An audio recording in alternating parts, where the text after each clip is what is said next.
বিসমিল্লাহির রহমানির রহিম। পরম করুণাময় ও অসীম দয়ালু আল্লাহর নামে শুরু। ومن أحسن قولا ممن دعا إلى الله وعمل صالحا وقال إنني من المسلمين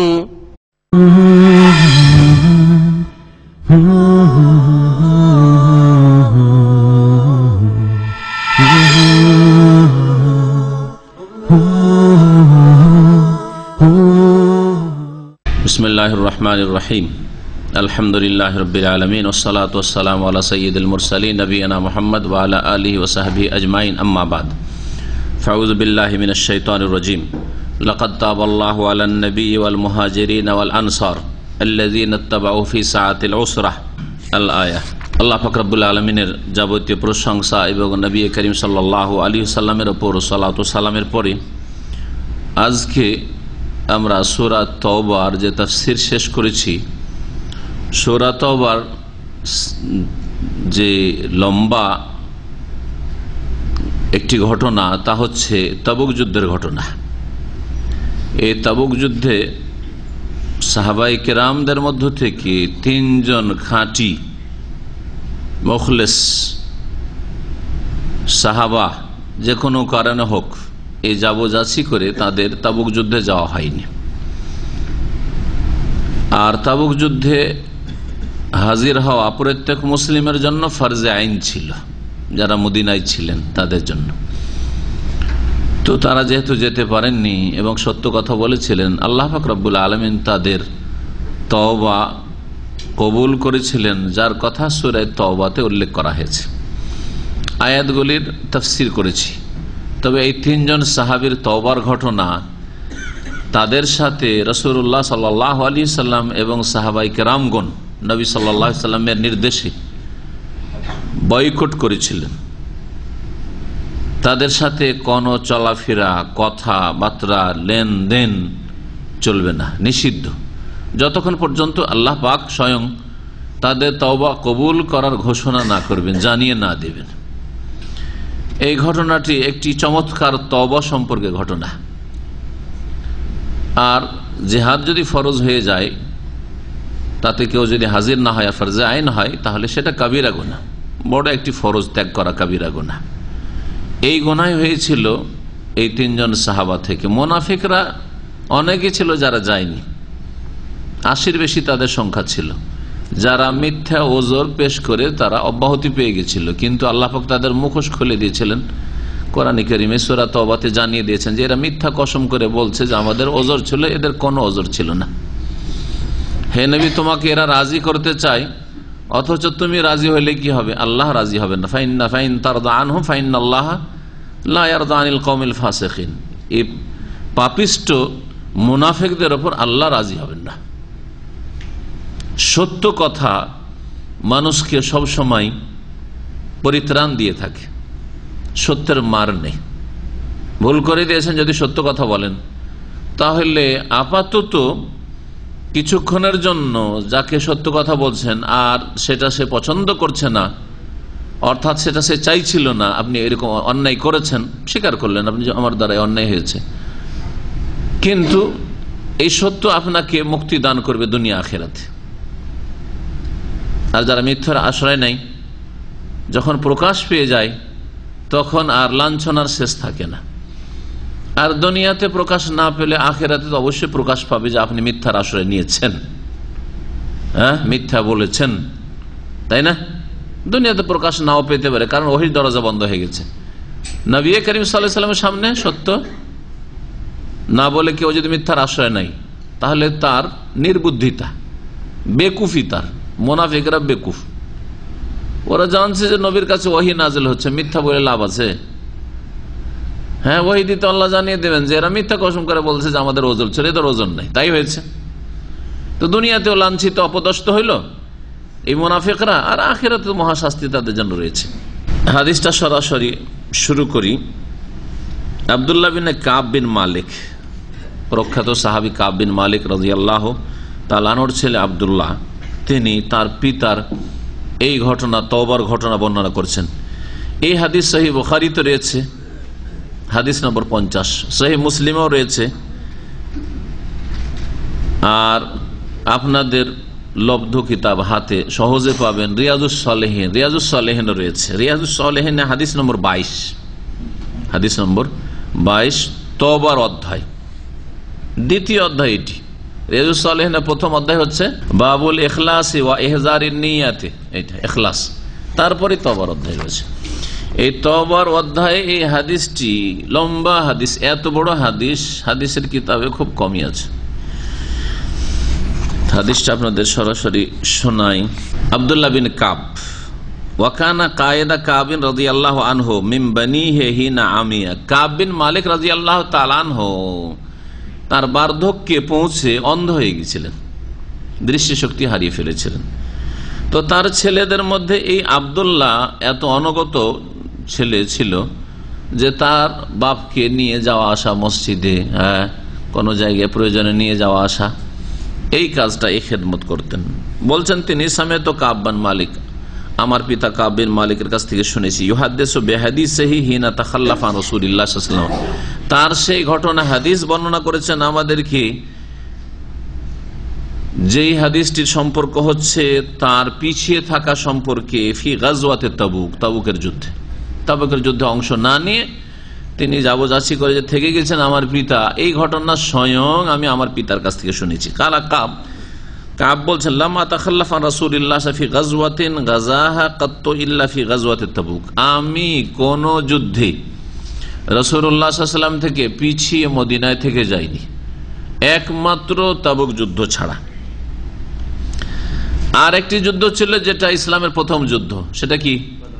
বদর। বলছেন গায়রা আন্নী কাদ তাখাল্লাফতু ফি গাজওয়াতি বদর, আর বদরে আমি পিছিয়ে ছিলাম, কিন্তু বদরে আসলে প্রথম থেকে ঘোষণা করা হয়নি যে যুদ্ধের জন্য আমরা বেরিয়ে যাচ্ছি। কারণ বদরে যখন 313 জন সাহাবায়ে কেরামদেরকে নিয়ে রাসূলুল্লাহ সাল্লাল্লাহু আলাইহি ওয়াসাল্লাম বেরিয়েছিলেন মদিনা থেকে, উদ্দেশ্য তাদের ছিল যে শাম দেশ থেকে মক্কার বাণিজ্যিক দল কাফেলা আসছে, মাল সামান নিয়ে, টাকা পয়সা নিয়ে, এটা আমরা তাদের কাছ থেকে কেড়ে নেব, লুটে নেব প্রতিশোধ স্বরূপ। কারণ আমাদের বাড়ি ঘর, ভিটে মাটি, ধন সম্পদ সবকিছু তারা দখল করে নিয়েছে মক্কায়। সুতরাং আল্লাহ পাক জায়েজ করেছেন এই প্রতিশোধ নেওয়া। এই প্রতিশোধ নেওয়ার উদ্দেশ্যে, জেহাদের উদ্দেশ্যে, লড়াইয়ের উদ্দেশ্যে বদরের যুদ্ধে যাওয়া হয়নি। কিন্তু আল্লাহ পাক রব্বুল আলামিন কোরআনে বদর সম্পর্কে বলেছেন যে ওয়াতাওয়াদ্দুনা আন্না গায়রা যাতিশ শাওকাতি তাকুনু লাকুম, তোমরা চাইছিলে যে এমন ভাবে তোমরা কিছু হাসিল করে নাও যাতে একটা কাঁটাও না লাগে, জাতি শৌকা, শৌকাতুন কাঁটা, কাঁটাও না লাগে গায়ে, মানে মাল সামান লুটে নিয়ে চলে আসবো আর কাজ করে দেবো, এটা আল্লাহ আবার চাননি। আল্লাহ কি চেয়েছে? এটা তোমরা চেয়েছিলে, তোমরা চেয়েছিলে যে কাফেলার ধন সামানগুলো নিয়ে চলে আসবো আমরা লুটে। ওয়া ইউরিদুল্লাহ ইউহিক্কাল হাক্কা বিকালিমাতিহি, আর আল্লাহ পাক রব্বুল আলামিন সত্যকে তার বাণী দ্বারা প্রতিষ্ঠিত করতে, শক্তিশালী করতে চেয়েছেন। হক বাতিলের চূড়ান্ত ফয়সালা ইয়াউমুল ফুরকান, হক বাতিলের ফয়সালা করতে চেয়েছেন, কাফেরদের সাথে একটা লড়াই হয়ে যাক এখানে, এবং কাফেরদেরকে লাঞ্ছিত অপদস্থ করা হোক, 70 জনকে বন্দী করা আর 70 জনকে হত্যা করা, এর মাধ্যমে আল্লাহ এটা চেয়েছিলেন।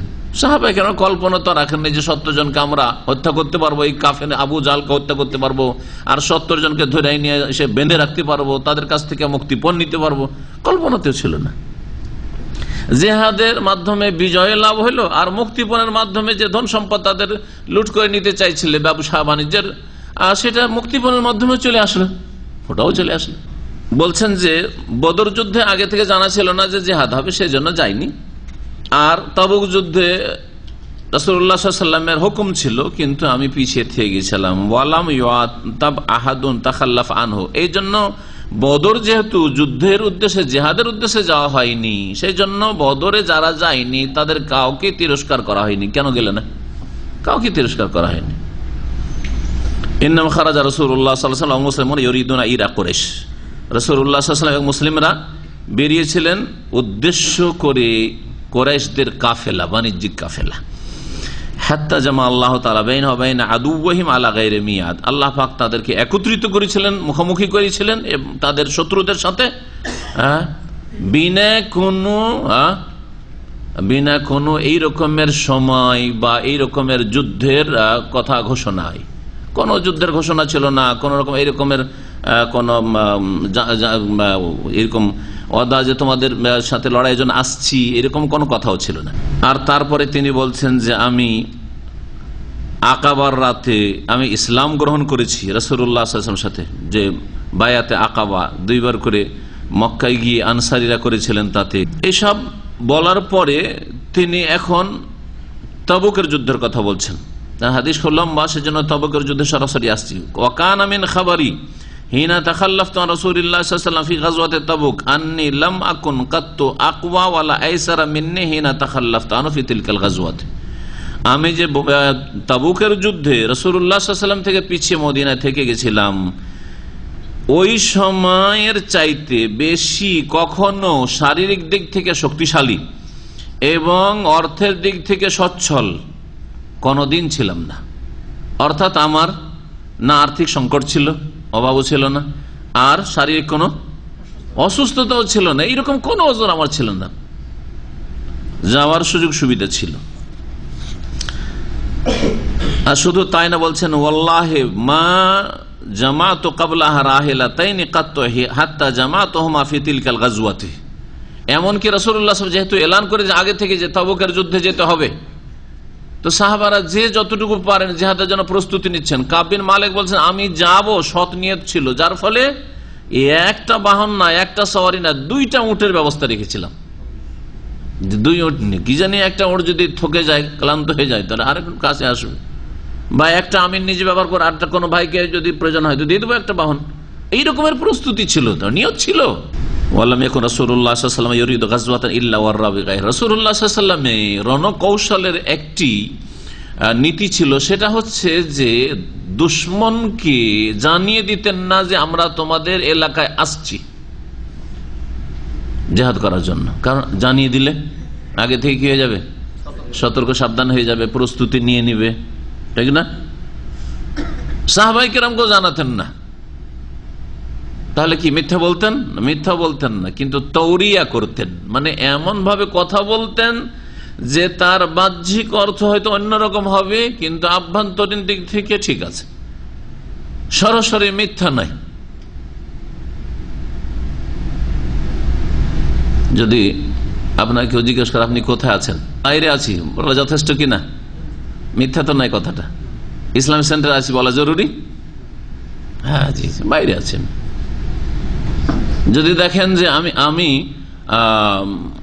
যদি বলে দিই যে আমি অমুক জায়গায় গেছি, তো আমার পিছনে দুশমন লাগবে, অনেকের আছে এরকম, শত্রু আছে।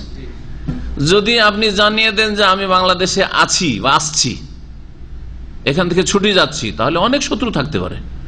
সুতরাং আপনি যদি এই ক্ষেত্রে আপনার পরিবারকে যদি জিজ্ঞেস করে যে তিনি কোথায়, তিনি সৌদির বাইরে, যথেষ্ট নাই? সৌদি আরবের বাইরে আছেন উনি, জি হ্যাঁ। তাওরিয়া ইব্রাহিম আলাইহিস সালাম যে 3টি মিথ্যা কথা বলেছেন, বাহ্যিক মনে হয় মিথ্যা, কিন্তু আসলে মিথ্যা না। আর এগুলোর ব্যাখ্যা আমি অনেক সময় করেছি। তার মধ্যে একটি ছিল কি, সারা আমার বোন, অথচ সারা তার স্ত্রী। স্ত্রী বোন হয় না? ইন্নামাল মুমিনুনা ইখওয়া, মুমিনরা পরস্পর ভাই বোন, ঠিক না? তো বাহ্যিক স্ত্রী, কিন্তু দিনের সম্পর্কে তিনি বোন। যদি স্ত্রী বলা হয় তাহলে ইব্রাহিমকে হত্যা করবে ওই জালেম শাসক, আর তারপরে তার স্ত্রীকে হরণ করবে। আর যদি ভাই বলা হয় তো জানটা বেঁচে যাবে, কারণ ভাই যখন, তাহলে এই মহিলাকে বিয়ে করা যায়, ওর ভাই বোনকে নিয়ে যাচ্ছে, এই তোর বোনের বিয়ে দে, ঠিক না? বা তোর বোনকে আমি চাই। কিন্তু কারো স্ত্রী যদি তাদের কথা বলা যাবে না, তোর স্ত্রীকে চাই, তো অবিবাহিতা, কারো অধিকার নেই, ফুল হয়ে গেছে, তাই না? এঙ্গেজ হয়ে গেছে। জি হ্যাঁ, নবী করিম সাল্লাল্লাহু আলাইহি ওয়াসাল্লাম জিহাদে গেলে সরাসরি বলতেন না যে মক্কা বিজয়ের জন্য যাচ্ছি, খয়বারের যুদ্ধে যাচ্ছি, অমুক এলাকায় যাচ্ছি, এরকম বলতেন না। একটু তৌরিয়া করে এমন ভাবে কথা বলতেন যাতে অস্পষ্ট থাকতো, সাহাবায়ে কেরামরাও জানতে পারতেন না যে কোথায় যাচ্ছেন রাসূলুল্লাহ সাল্লাল্লাহু আলাইহি ওয়াসাল্লাম। হাত্তা কানা তিলকাল গাজওয়া, এমনকি তাবুকের যুদ্ধের সময় চলে আসলো। তাবুকের যুদ্ধের সময় একবারে ক্লিয়ার বলে দিলেন সবাইকে, সমস্ত সাহাবায়ে কেরামকে, আমাদেরকে মদিনা থেকে অনেক দূর তাবুক যেতে হবে, যাতে করে এই লম্বা সফরে প্রস্তুতি আগে থেকে নিয়ে নেয় যে এই 100-200 কিলোমিটার ব্যাপার না, 700 কিলোমিটার বেশি যেতে হবে। এই যুদ্ধ হয়েছিল কোন মৌসুমে, বলছেন ফাগাজাহা রাসূলুল্লাহ সাল্লাল্লাহু আলাইহি ওয়াসাল্লাম ফি হাররিন শাদীদিন, প্রচন্ড গরমের সময় এই যুদ্ধ এর জন্য সফর করেছিলেন। ওয়াস্তাকবালা সাফারান বাইদান ও মাফাজান, এবং রাসূলুল্লাহ সাল্লাল্লাহু আলাইহি ওয়াসাল্লাম এক লম্বা সফর, অনেক দূরে, এত দূরের সফর রাসূলুল্লাহ সাহাবায়ে কেরামদেরকে নিয়ে কোনো জিহাদে করেননি। নবী সাল্লাল্লাহু আলাইহি ওয়াসাল্লামের জিহাদ তায়েফে হয়েছে, হুনাইনের যুদ্ধ, আওতাসের যুদ্ধ, নয় মক্কা বিজয় হয়েছে, নয় বদরে হয়েছে, খয়বরে হয়েছে, সব কাছাকাছি এলাকায়। নাজদ এলাকায় জাতুর রেখা হয়েছে, আল কাসিম এলাকা 400-500 কিলোমিটার, তার বেশি না। অমাফাজান অর্থাৎ বিশাল বিশাল মাঠ পার করতে হবে। ওয়াস্তাকবাল আদাদান কাসীরান, এবং অনেক লোককে সাথে নিয়ে যেতে হবে। ফাজাল্লা লিল মুসলিমিন আমরাহুম, সুতরাং মুসলিমদের জন্য তাদের এই বিষয়টিকে স্পষ্ট করে দিলেন। লিয়াতাহাবু ওহবাত গাজওয়া, তাদের যুদ্ধের জন্য যাতে ভালো করে প্রস্তুতি তারা নিয়ে নেয়। ফাখবারহুম বিওয়াজহিম আল্লাযী ইউরিদ, রাসূলুল্লাহ সাল্লাল্লাহু আলাইহি ওয়াসাল্লাম তাদেরকে জানিয়ে দিলেন যে কোন দিকে যেতে চাইছি আমি, তাবুকের উদ্দেশ্যে যাব। রোমানরা হুমকি দিচ্ছে যে এই আক্রমণ করতে মদিনে আসছি খ্রিস্টানরা, সুতরাং তাদের বর্ডারের কাছে আমরা প্রস্তুত থাকব, যাতে করে মদিনা থেকে 700 কিলোমিটার দূরে তাদের প্রতিরোধ করা সম্ভব হয়, সেখানেই তাদের দমন করা সম্ভব হয়। অথচ রোমান সেই যুগে কত শক্তিশালী, কিন্তু সেনাবাহিনীতে শক্তিশালী হইলেও আর তার অস্ত্রে শক্তিশালী হইলেও ইমানের শক্তি সবচেয়ে বড় শক্তি। প্রিয় নবী মুহাম্মদ রাসূলুল্লাহ সাল্লাল্লাহু আলাইহি ওয়াসাল্লামকে 1 মাসের দূরত্বে দুশমন রয়েছে, কিন্তু ভীতি সঞ্চার করে কাফের দুশমনের অন্তরে সাহায্য করা হয়েছে কার? রাসূলুল্লাহ সাল্লাল্লাহু আলাইহি ওয়াসাল্লামের। এটি নবী সাল্লাল্লাহু আলাইহি ওয়াসাল্লামের বৈশিষ্ট্য। নসরতু বির-রু'ব মাসিরাতা শাহরিন, 1 মাসের দূরত্ব থেকেই আমাকে সাহায্য করা হয়েছে কাফেরদের বিরুদ্ধে, তাদের অন্তরে ভীতি সঞ্চার করে। কাঁপছে অন্তর তাদের, সাহসী করছে না এত শক্তি থাকা সত্ত্বেও, যে মুহাম্মদ রাসূলুল্লাহ সাল্লাল্লাহু আলাইহি ওয়াসাল্লামের সামনে এসে আর তার সাহাবায়ে কেরামদের সামনে এসে লড়াই করবে। এ হচ্ছে আসল শক্তি। মুসলিমদের কাছে দুনিয়ার শক্তি নেই, সেজন্য আজকে মুসলিমরা গোলামি করছে, নয়, মুসলিমদের কাছে ইমানি শক্তি নেই। এই শক্তি প্রথম ফিরিয়ে নিয়ে আসতে হবে। এই শক্তি যদি চলে আসে তো পার্থিব শক্তি যতটা রয়েছে ততটাই বিজয়ের জন্য যথেষ্ট রয়েছে, ততটা পৃথিবীর নেতৃত্ব দেওয়ার জন্য যথেষ্ট রয়েছে। কিন্তু পৃথিবীর নেতৃত্ব দেওয়ার জন্য প্রথম যোগ্যতা হইতে হবে ইয়াবুদুনানি লা ইউশরিকুনা বি শাইআ, আমার ইবাদত করে আমার সাথে শিরক করবে না। ইন কুনতুম মুমিনিন ওয়া আনতুমুল আলাউন, ইন কুনতুম মুমিন হইতে হবে। ঈমানের জায়গায় শিরক, কুফরি, মুনাফিকি ঢুকে গেছে, আর ইবাদতের জায়গায় কবর মাজার পূজা ঢুকে গেছে, সুফিবাদের মাধ্যমে আকীদা ধ্বংস হয়ে গেছে, যার ফলে আল্লাহ পাক, আর তারপরে কত রকমের যে পাপ, আখলাকি চারিত্রিক পাপ, ইবাদতের ঘাটতির পাপ, আর তার তাওহীদ সুন্নতের ক্ষেত্রে ঘাটতির পাপ, শিরক বিদআতে লিপ্ত হওয়ার পাপ, চারিদিকে পাপ আর পাপ মুসলিম সমাজে, যার ফলে আল্লাহ পাক রব্বুল আলামিন কাফেরদের সাহস বাড়িয়ে দিয়েছেন, দুশমনদের সাহস বাড়িয়ে দিয়েছেন, ওদের সাহস বেড়ে গেছে। ফাখবারহুম বিওয়াজহিম আল্লাযী ইউরিদ ওয়াল মুসলিমুনা মা রাসূলিল্লাহ কাসীর, আর মুসলিম সংখ্যা এত বেশি হয়ে গিয়েছিল 9ম হিজরি পর্যন্ত, আর নবী সাল্লাল্লাহু আলাইহি ওয়াসাল্লামের কাছে এইরকম, যেমন আজকালকার প্রতিটি দেশে নাগরিকদের লিস্ট রয়েছে অথবা তাদের আইডি কার্ড হচ্ছে, তারপরে সেনাবাহিনীতে কে কে আছে তাদের একটা লিস্ট রয়েছে। ওমর রাদিয়াল্লাহু তাআলা জামানে যেটা তৈরি করা হয়েছে দিওয়ান, যেটাকে বলা হয়তো দিওয়ান, অর্থাৎ মুজাহিদিন কারা এতে, আর বর্তমান যুগের নিয়ম কারণে সেনাবাহিনীতে কারা নাম লিখেছে সেনাবাহিনী, আর তখনকার সেনাবাহিনী, এই সেনাবাহিনী তারা লিল্লাহ ফিল্লাহ, আল্লাহর সন্তুষ্টির জন্য, আল্লাহর কালিমাকে উঁচা করার জন্য তারা জিহাদের নাম লিখিয়ে রাখতো, যে আমার নামটা জিহাদে লিখিয়ে রাখেন, কোথাও যদি সুযোগ আসে জিহাদের তাহলে আমি প্রস্তুত হয়ে রয়েছি। এই নাম লিস্ট করা শুরু হয়েছিল, দেওয়ানের সিস্টেমটা শুরু হয়েছিল ওমর ফারুক রাদিয়াল্লাহু তাআলা আনহুর যুগ থেকে, 1400 বছর আগে। আজকাল যে সেনাবাহিনীর তরিকা, সেটা ওমর রাদিয়াল্লাহু তাআলা শুরু করেছেন। সরকার জানছে আমার সেনাবাহিনীর সংখ্যা কত, আমার কোন ডিফেন্সের কোন কোন ক্ষেত্রে স্থলে কতজন আছে, আর তারপরে অন্য অন্য ক্ষেত্রে কতজন সেনাবাহিনী আছে, এগুলি 1400 বছর আগে ওমর রাদিয়াল্লাহু তাআলা আনহু মুসলিমদেরকে শিখিয়ে গেছেন। কাব বলছেন ফাকাল্লা রাজুলুন ইউরিদু আন ইয়াতাগায়্যাবা ইল্লা যান্না আন্না যালিকা সায়াখফা বিহি মা লাম ইয়ানজিল ফিহি ওয়াহয়ুম মিনাল্লাহ। বলছেন যে কোন মানুষ যদি রাসূলুল্লাহ সাল্লাল্লাহু আলাইহি ওয়াসাল্লাম থেকে রাসূলুল্লাহ সাল্লাল্লাহু আলাইহি ওয়াসাল্লামের সাথে জিহাদে যাওয়ার ক্ষেত্রে যদি থেকে যায় আত্মগোপন করে, তাহলে মুসলিমদের জানা ছিল যে আল্লাহ পাক ওহী দিয়ে জানিয়ে দেবেন, লুকিয়ে রাখা যাবে না। ওয়াগাজা রাসূলুল্লাহ সাল্লাল্লাহু আলাইহি ওয়াসাল্লাম তিলকাল গাজওয়া হিনা তাবাতে সেমার ওয়া জিলাল। এক তো গরমের সময় ছিল শুনলেন, আর এমন মৌসুম ছিল যেই সময় ফলগুলো পেকে গেছে, অর্থাৎ খেজুর পাকার সময়। গরমের দিনে খেজুর পাকে, গরমের দিনে খেজুর পাকে। আজকাল এই রমজান মাস যে প্রচন্ড গরমে রমজান হয় না, ওই সময়টা নতুন কিন্তু খেজুর পাকতে যায়, রমজান সময় আজকাল হচ্ছে। সেই সময় আমার এইদিকেও প্রয়োজন ছিল, কারণ আমার বাগান রয়েছে, ওটা দেখাশোনার ওইদিকেও একটা আমার আকর্ষণ রয়েছে যে আমার বাগানগুলো দেখাশোনা করতে হবে, ফল টলকে কেটে নিয়ে আসবে, কি হবে না হবে। রাসূলুল্লাহ সাল্লাল্লাহু আলাইহি ওয়াসাল্লাম প্রস্তুতি নিলেন, মুসলিমরা প্রস্তুতি নিলেন। ওয়াতাফাকতু আগদু লিকাই আতাজাহাজ মাহু। আর আমি প্রতিদিন সকাল হলে মনে মনে প্রস্তুতি নিয়ে যে হ্যাঁ আজকে রেডি হয়ে যাব জিহাদের জন্য। ফারজে ওয়ালা মাখজা শাইআন। আর সারাদিন কাজকর্ম করে সন্ধ্যা হয়ে যায়, আর কোনো প্রস্তুতি হয়নি। মানে মনে মনে রাখি যে প্রস্তুতি আজকে নিয়ে নেব, কিন্তু কাজে হাতে নাতে কোনো প্রস্তুতি নেওয়া হয় না। ওয়াকুলু ফি নাফসি আনা কাদিরুন আলা যালিকা যারা। তার মনে মনে বলি যে ঠিক আছে আজকে না হয় পারলাম না, কিন্তু আমি যে কোনো সময় যে কোনো সময় আমি সক্ষম, প্রস্তুতি নিয়ে নেব আর জিহাদে অংশ নেব। নিয়ত আছে কিন্তু করছি, নিয়ত আছে আর করছি। আজকালকার অনেক মুসলিম বরং ভালো লোকরা যারা গুনাহ করছে, তওবা করছি, সংশোধন করছি, নামাজ ধরছি, করতে করতে মত চলে আসে। তওবা করা হইল না, নামাজ ধরা হইল না, হজ করা হইল না, মত চলে আসে। জি, হতভাগা।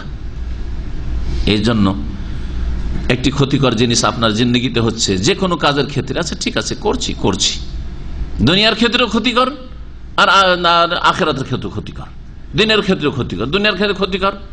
যেমন আপনি বিয়ে করছি করতে করতে করতে এই 20-25 থেকে শুরু করেছেন, করছি করতে 40 হয়ে গেল। যা, যদি 25 বছরে বিয়ে করতেন এখন 15 বছরের ছেলে থাকতো আপনার, ঠিক না? কিন্তু আপনি এই করছি করে গেল আপনার লাইফটা, আর জিন্দগির স্বাদটাও গেল, আর কি বার্ধক্য চলে এসছে, আর কি মজা। রুজি রোজগারে লাগবো, চাকরি হচ্ছে না, সরকারি চাকরি হচ্ছে না, ঠিক আছে একটা ব্যবসায় লাগছে, বিদেশে যাচ্ছে, এই করতে করতে 5 বছর 7 বছর চলে গেল বাপের হোটেলে খেতে খেতে। পরে আফসোস, হাই 5টা বছর নষ্ট করেছি, ঠিক না? আর আফসোস করে লাভ আছে? চলে গেছে, হাত ছাড়া হয়ে গেছে, যে অতীতে চলে গেছে, 5 বছর 10 বছর নষ্ট করেছেন।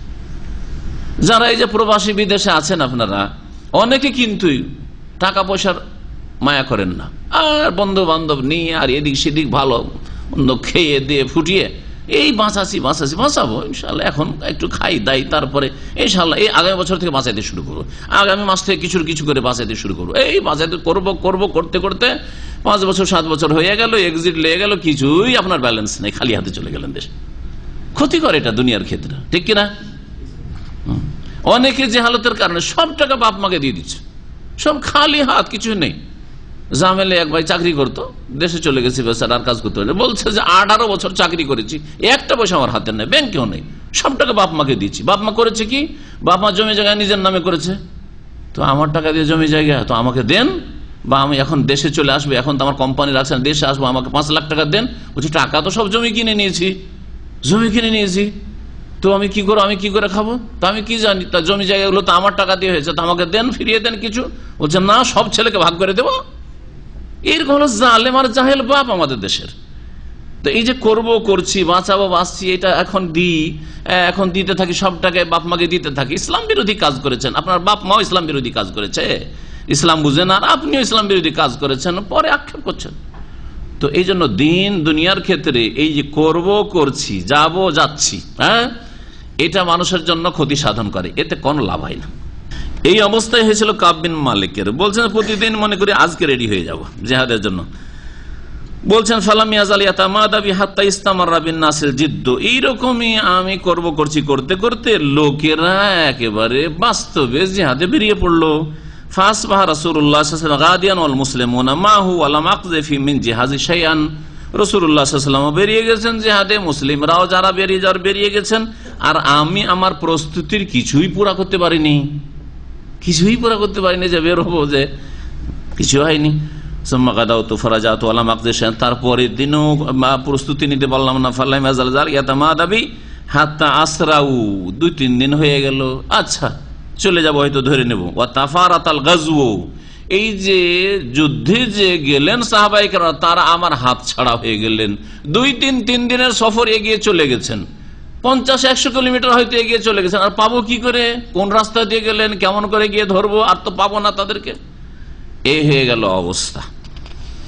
ফাহামামতু আনার তাহিলা ফাউদরিকুহুম, একবার ইচ্ছা করলাম যে যাই পেছন থেকে একটু দ্রুত বেগে যায় আর তাদের সাথ ধরে নি। ফায়ালাইতানি ফাআলতু, হাই এটাও যদি করতাম তাও আল্লাহ পাক অসন্তুষ্ট হইতেন না, রাসূলুল্লাহ অসন্তুষ্ট হইতেন না। সুম্মা লাম ইউকদার যালিকা লি, এটাও আমার ভাগ্যে জুটলো না। ফাতাফিকতু ইযা খারাজতু ফিন নাস, এক কথায় 4-5 দিন হয়ে গেল, আর তো পাবো না, আর কোথায় যাব, থেকেই গেলাম। ফাতাফিকতু ইযা খারাজতু ফিন নাস, তারপরে যখন রাসূলুল্লাহ সাল্লাল্লাহু আলাইহি ওয়াসাল্লাম চলে গেছেন মদিনা ছেড়ে তাবুকে জিহাদের জন্য, সাহাবায়ে কেরাম সকলে প্রায় চলে গেছেন, মুখলিসিন যারা, মুনাফিক ছাড়া আর কেউ নেই, মহিলা, শিশু আর মুনাফিক মদিনায়, ব্যাস আর কেউ নেই। বলছেন যে রাসূলুল্লাহ সাল্লাল্লাহু আলাইহি ওয়াসাল্লামের পরে যখন বাইরে বেরোতাম বাড়ি থেকে, তো ইয়াহজুনুনি, তখন আমি খুব ভেঙে পড়তাম দুশ্চিন্তায়, আমার উপর শোক চিন্তা চেপে যেত যে আন্নী লা আরালি উসওয়া, আমি কোন আদর্শ ব্যক্তিকে মদিনায় খুঁজে পাই না। ইল্লা রাজুলান মাগমুসান আলাইহি ফিন নিফাক, এমন ব্যক্তি মদিনায় আছে যে মুনাফিকি দেশে ডুবে আছে, মুনাফিক, তার উপর মুনাফিকের অপবাদ রয়েছে, অর্থাৎ চিহ্নিত ব্যক্তি যে এরা মুনাফিক টাইপের লোক, তো সামনে কোনো আদর্শ ব্যক্তিকে পাচ্ছি না। আর রাজুলান, অথবা এমন খোড়া ব্যক্তি, এমন অসুস্থ ব্যক্তি, মিম্মান আযার আল্লাহ তাআলা মিনাদ দুআফা, যাদের ওজর আল্লাহ গ্রহণ করেছেন, অন্ধ মদিনায় আছে, না হলে খোড়া আছে, আর না হলে অসুস্থ রোগী আছে, এই লোকগুলো শুধু আছে। আর আমার মতো সুস্থ লোক মদিনায় একজন সাহাবী কেউ নেই, সব চলে গেছে। ওয়ালাম ইয়াজকুরনি রাসূলুল্লাহ সাল্লাল্লাহু আলাইহি ওয়াসাল্লাম হাত্তা বালাগা তাবুক, নবী সাল্লাল্লাহু আলাইহি ওয়াসাল্লাম চলে গেছেন, সাহাবায়ে কেরামদের কাবের কথা মনেই হয়নি যে কাব আসেনি, খেয়ালই করেননি। তাবুকে পৌঁছে গিয়ে দেখছেন কাব নেই, কাব কোথায়, তখন জিজ্ঞেস করেছেন আমার কথা। ফাকালা হুয়া জালিসুন ফিল কওমি বিতাবুক, তাবুকে বসে আছেন সব সাথী সঙ্গীদেরকে নিয়ে, মনে পড়েছে নবী সাল্লাল্লাহু আলাইহি ওয়াসাল্লাম জিজ্ঞেস করেন মা ফাআলা কাব বিন মালিক, কাব বিন মালিক কি করলো, আসলো না, নাই আমাদের সাথে। ফাকালা রাজুম বানি সালামা, বানি সালামা একটি গোত্র ছিল মদিনার, এরা বসবাস করতো মসজিদে কিবলাতাইন, যে আজকাল রয়েছে 2 কিবলার মসজিদ, চেনেন মসজিদ কিবলাতাইন, ওই মহল্লা ওইদিকে। এই বানু সালামার একজন বলে, ইয়া রাসূলুল্লাহ হাবাসাহু বুরদাহু ওয়ান নাযরু ফি ইতফাইহি, তার 2টো যে সুন্দর সুন্দর চাদর, একটু সচ্ছল ব্যক্তি ছিলেন, ধনী সচ্ছল ব্যক্তি ছিলেন, তো সচ্ছল ব্যক্তি একটু ভালো কাপড়, দামি কাপড় বা সুন্দর কাপড় পরে, তো 2টো চাদর, আর তখনকার যুগের লেবাস ছিল ইহরামের মতো, একটা নিচে পড়তো আর একটা ওপরে চাদর। এটা শুধু ইহরামের কাপড় নয়, ইহরামে সাদা হওয়াটা উত্তম, আর এমনি দৈনন্দিন জীবনে এই ধরনের কাপড় ব্যবহার হইতো, খোলা লুঙ্গি, ইন্ডিয়ান কেরালাদের মতো, আর একটা চাদর, আমাদের দেশে শীতকালে যে চাদর ব্যবহার করি ওই রকম। এইটা ছিল রাসূলুল্লাহ সাল্লাল্লাহু আলাইহি ওয়াসাল্লামের এবং সাহাবায়ে কেরামদের অধিকাংশ সময়ের পোশাক। যদি সুন্নতি পোশাকই বলতে হয়, এটাও তো সুন্নতি পোশাক। এই সুন্নতি পোশাকের কথা পীররা আপনাদের দেশে বলে না কেন, হুজুররা কেন বলেন না? ওই 5 কলি সুন্নত প্রমাণ করেন তো, যে 5 কলি দাও টুপি জীবনে পড়েছেন রাসূলুল্লাহ সাল্লাল্লাহু আলাইহি ওয়াসাল্লাম। আর জুব্বা নবী সাল্লাল্লাহু আলাইহি ওয়াসাল্লামের সুন্নাত প্রমাণ করেন তো, যে এই রকমের জুব্বা যে বাংলাদেশে চলছে, হাঁটু পর্যন্ত জুব্বা, অথবা সৌদি আরবে চলছে হাঁটুর ওপরে অথবা হাঁটু ঢেকে হারাম জুব্বা, এইটা নবী সাল্লাল্লাহু আলাইহি ওয়াসাল্লামের পোশাক, এইটাই বা প্রমাণ করেন তো যে সবসময় পড়েছেন। এর কাছাকাছি কখনো কখনো কামিজ মানে এইরকমই হইতো, পড়তেন। তাহলে বোঝা গেল যে লেবাস পোশাকের ক্ষেত্রে ধরা বাঁধা 1-2 রকমের লেবাস, ওইটাই হচ্ছে সুন্নতি, আর বাকিগুলো একবার অনইসলামিক, এইরকম কথা ইসলামে নেই। পোশাকের আমার একটা বিষয়ভিত্তিক আলোচনা আছে, পোশাকের বেশ কিছু নীতিমালা রয়েছে, কয়েকটি কন্ডিশন শর্ত রয়েছে, ওগুলোকে সামনে রেখে যে কোনো পোশাক পরা যেতে পারে, ইসলাম বিরোধী না হইলেই হলো। ইসলাম বিরোধী, ইসলামের যে কায়দাগুলি রয়েছে, নীতিমালা রয়েছে পোশাকের ক্ষেত্রে, সেগুলির আওতাভুক্ত হইলেই হলো, যে কোনো ধরনের পোশাক পরা যেতে পারে। প্যান্টটি যদি ঢিলা ঢালা হয়, টাকনার ওপরে হয়, আর রুকু সেজদাতে অসুবিধা না হয়, আর রুকু সেজদা গেলে পেছন থেকে টান দিয়ে নেমে না যায়, তাহলে ঠিক আছে। কিন্তু আজকালকার যে প্যান্ট, টাইট প্যান্ট, যখন রুকু সেজদা যাচ্ছেন এমন জোরে টান দিচ্ছে এইদিকে যে পেছন দিক থেকে মনে হচ্ছে যে খুলে কোথা থেকে কোথায় চলে যাবে কাপড়, হয় না এরকম? লজ্জা লাগে দেখতে, এইদিকে গেঞ্জি হচ্ছে ছোট গেঞ্জি, গেঞ্জি রুকুতে গেলে সেজদা গেলে গেঞ্জি টান দেয় ওপর দিকে আর প্যান্ট টান দেয় নিচের দিকে, আর মাঝখানে খুলনা শহর তৈরি হয়ে যায়। ঠিক না? জি হ্যাঁ, না যায় যাবে, নামাজে হবে না। এই নাভি বরাবর যদি কাপড় না থাকে পেছন দিকে নিচে চলে যায়, তাহলে তো আপনার সতর খুলে গেল, তো নামাজ কি করা হয় বলেন দেখি? নাভি ঢাকা জরুরি, তাই না? তো নাভি শুধু সামনের দিকে ঢাকবে আর পেছন দিকে চলে গেলে অসুবিধা নেই, একই হুকুম। নাভি বরাবর আপনার আগে পেছনে পুরোটা ঢাকা থাকতে হবে, এটা হচ্ছে শরীয়তের কাপড়। তাহলে এইরকম টাইট প্যান্ট পরবেন না, আর এইরকম ছোট গেঞ্জি পরবেন না যে গেঞ্জি ওপরে টান দিচ্ছে আর এইদিকে প্যান্ট, জেন্টস প্যান্ট দিচ্ছে নিচে টান আর মাঝখানে ফাঁকা। দেখে নেওয়ালাকে লজ্জা লাগে, পরিধানকারীকে লজ্জা লাগে না, এটা এক আশ্চর্যের বিষয়। যার নজর পড়ে যায় তাকে লজ্জা লাগে যে কি পরে আছে, আর যেই ব্যক্তি পরে মসজিদে আসছে অথবা চলাফেরা করছে তাকে লজ্জা লাগে না, অথচ লজ্জা করা উচিত থাকে। রাসূলুল্লাহ সাল্লাল্লাহু আলাইহি ওয়াসাল্লাম এর কাছে এই সাহাবী অভিযোগ করে দিলেন কি তার দুই চাদর তাকে বাধাগ্রস্ত করেছে, আর তার ডানে আর বামে নজর দেওয়া বাধাগ্রস্ত করেছে, তার মানে তার অহংকার তাকে বাধা দিয়েছে। ভালো কাপড় পরলে অনেক সময় কি চলে আসে, অহংকার চলে আসে। আল্লাহ অহংকার মুক্ত রাখেন। কিছু কিছু লোকের আসে না, দামি দামি কাপড় পরলে কাপড়ের দিকে শুধু তাকাইতে থাকে, ঠিক কিনা? দামি ঘড়ি পরলে বারবার ঘড়ির দিকে তাকাইতে থাকে। জীবনে যে নতুন ঘড়ি পরেছেন সবাই জানেন, জীবনের প্রথম নতুন ঘড়ি, জীবনের লাইফে প্রথম যে ঘড়ি পরেছেন ভালো করে জানেন, কোনো কাজ নেই, টাইম টেবিল দেখা নেই, মাঝে মাঝে একটু করে দেখা, মাঝে মাঝে একটু করে দেখা। এটা কি মজা লাগছে আপনাকে এই ঘড়িতে? দামি ঘড়ি যদি বিশেষ করে হয়, একটা যুগ ছিল আমরা যখন ওই যৌবনকালে আসে শিকো ঘড়ি, সিটিজেন ঘড়ি, অনেক ভালো ঘড়ি, এর চাইতে দামি ঘড়ি জানতাম না আমরা। হ্যাঁ, তো সেই সময়ের ঘড়ি, ওগুলো ঘড়ি যারা হাতে দিত অহংকার। এমনি চশমা, এই চশমা একটা যুগ ছিল চশমা চোখে দিলে অহংকার চলে আসে। এখন তো চশমা অহরহ হয়ে গেছে, রোগের কারণে চশমা হয়ে গেছে।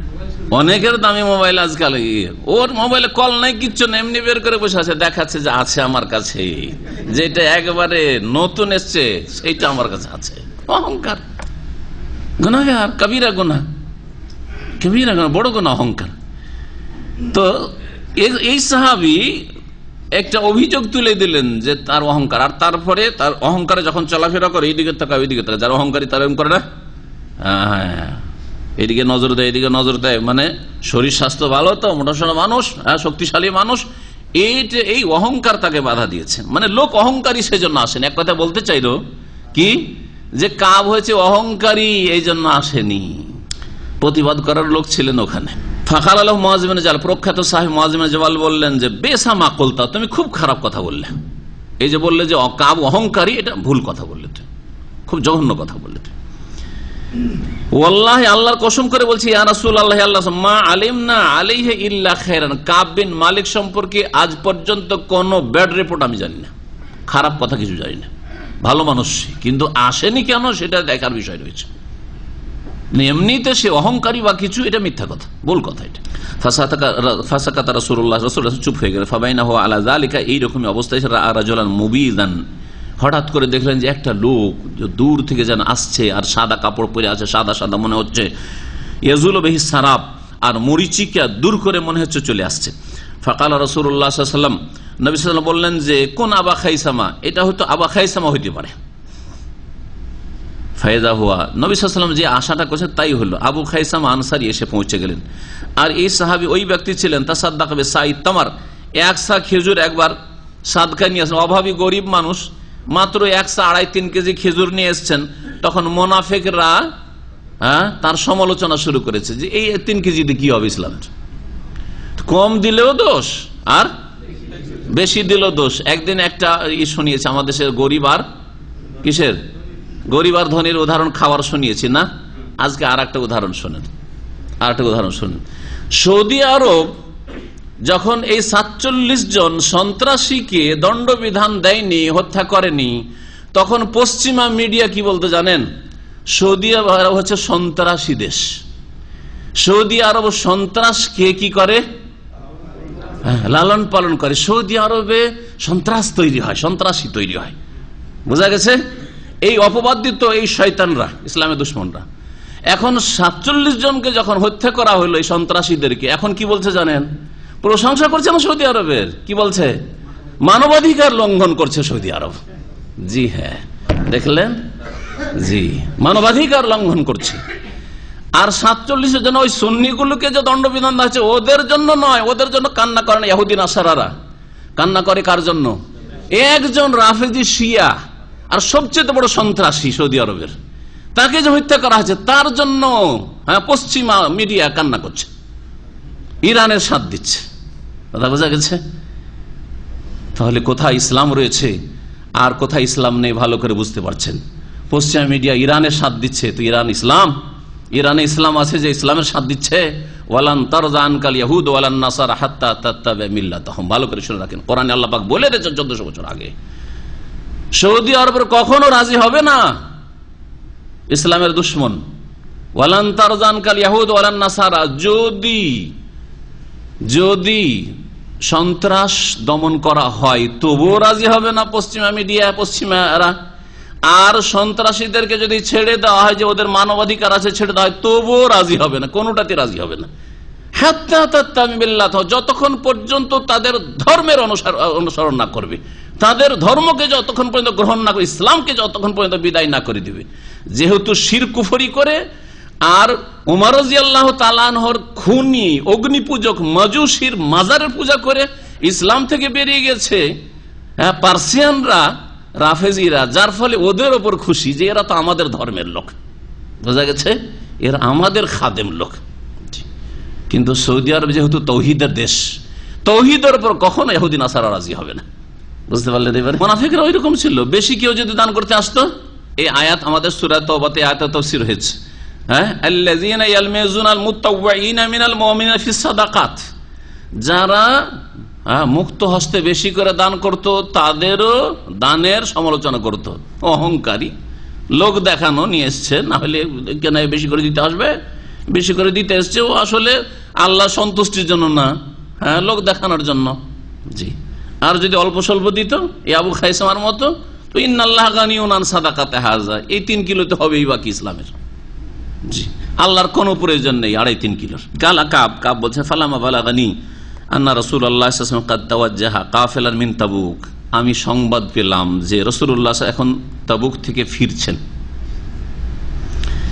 হাজারানি বাসি, তখন আমার শোক আমার জীবনে নেমে আসলো আর আমার দুশ্চিন্তা নেমে আসলো, কি করব আমি, কি করব?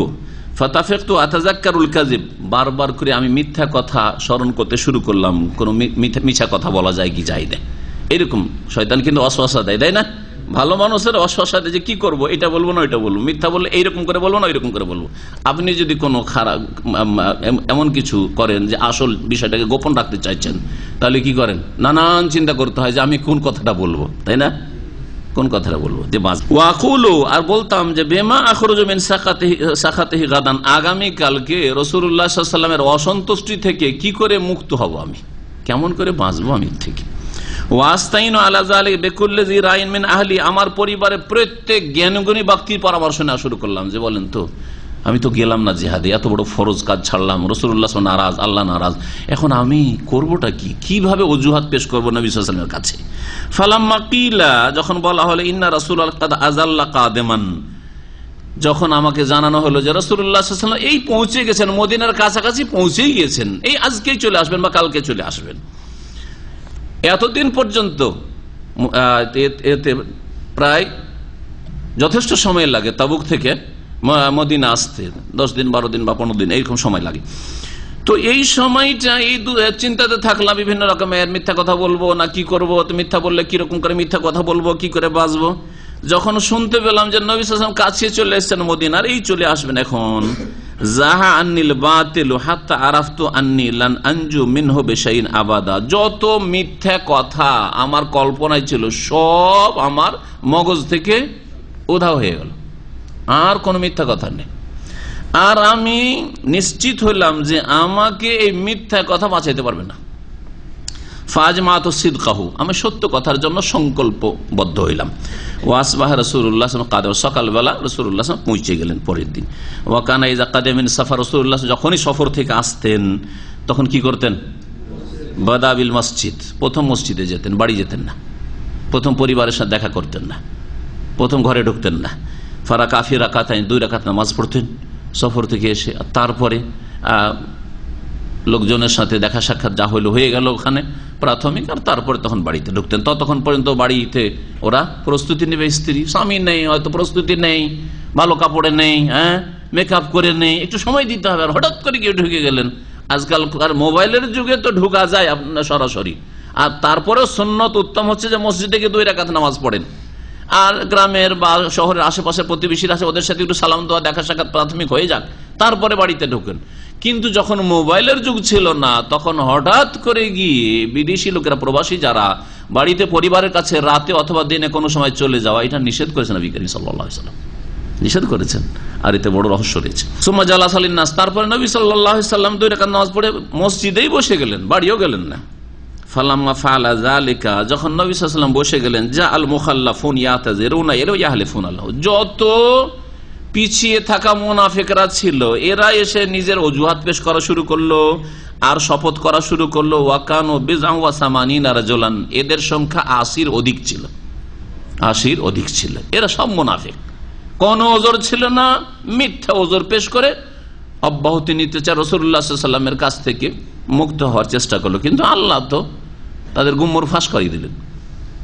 ফাকাবিলা মিনহুম আলানিয়াতাহুম ওয়া বায়াহুম ওয়াস্তাগফারা লাহুম ওয়া ওয়াকালা সারাইরহুম ইলাল্লাহি তাআলা। নবী সাল্লাল্লাহু আলাইহি ওয়াসাল্লামের কাছে যখন তারা কসম করে ওজর পেশ করলো, তখন তাদের বাহ্যিক কথা গ্রহণ করলেন সাদরে, এবং তাদের সাথে শপথ করলেন যে ঠিক আছে, তোমরা ঠিক থাকো। ওয়াস্তাগফার, তাদের জন্য আল্লাহর কাছে ক্ষমা চাইলেন যে আল্লাহ তুমি এদেরকে মাফ করে দাও, এবং তাদের ভিতরের অবস্থা, তাদের মনে যে কি আছে এটা আল্লাহর উপর ন্যস্ত করে দিলে তোমাদের অন্তরের হিসাব আল্লাহ নেবেন, আমি জানি না তোমাদের অন্তরের অবস্থা। হাত্তা যেহেতু শেষখানে আমি আসলাম, ফালাম্মা সাল্লামতু, আমি যখন সালাম বললাম, কা বলছেন তাবাসসামা তাবাসসুমাল মুগদাবি, রাগান্বিত ব্যক্তির মতো মুচকি হাসি দিলেন। হাসি এটা দিলেন, কিন্তু হাসিতে বোঝা যাচ্ছে যে তিনি আমার উপর রেগে আছেন। রাগের সময় হাসি বোঝা যায় না?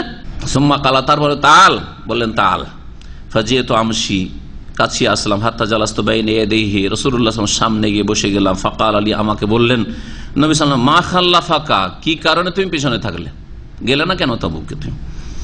আলাম তাকুন কাদ ইবতাতা যাহরাকা, তুমি কি তোমার বাহন খরিদ করনি? এর আগে আমি জানি যে তুমি সওয়ারি উট কিনে রেখেছো, তাবুকে যাবে সেই জন্য। কালা কুলতু ইয়া রাসূলুল্লাহ, আমি বললাম হে আল্লাহর রাসূল, ওয়াল ইন্নী ওয়াল্লাহি, আমি আল্লাহর কসম করে বলছি, লাউ জালাস্তু ইনদা গায়রিকা মিন আহলিদ দুনিয়া লা রাআইতু আন্নী সাআখরুজু মিন সাখাতিহি বিউযরিন, আমি যদি আপনার ছাড়া কোনো পার্থিব নেতার সামনে বসতাম, কোন বসের সামনে বসতাম, তাহলে আমি নিশ্চিত যে আমি কোন মিথ্যা অজুহাত পেশ করে মুক্ত হয়ে যেতে পারতাম। লাকাদ উতিতু জাদালান, আমি কিন্তু বাকপটু, কথায় আমি কম না, কথা এমন বলতাম যে আমি ওকে ঠিক করে নিতে পারতাম, আর আমি আমার ওজর পেশ করে, আমার সাফাই পেশ করে আমি একেবারে মুক্ত হয়ে যেতে পারতাম।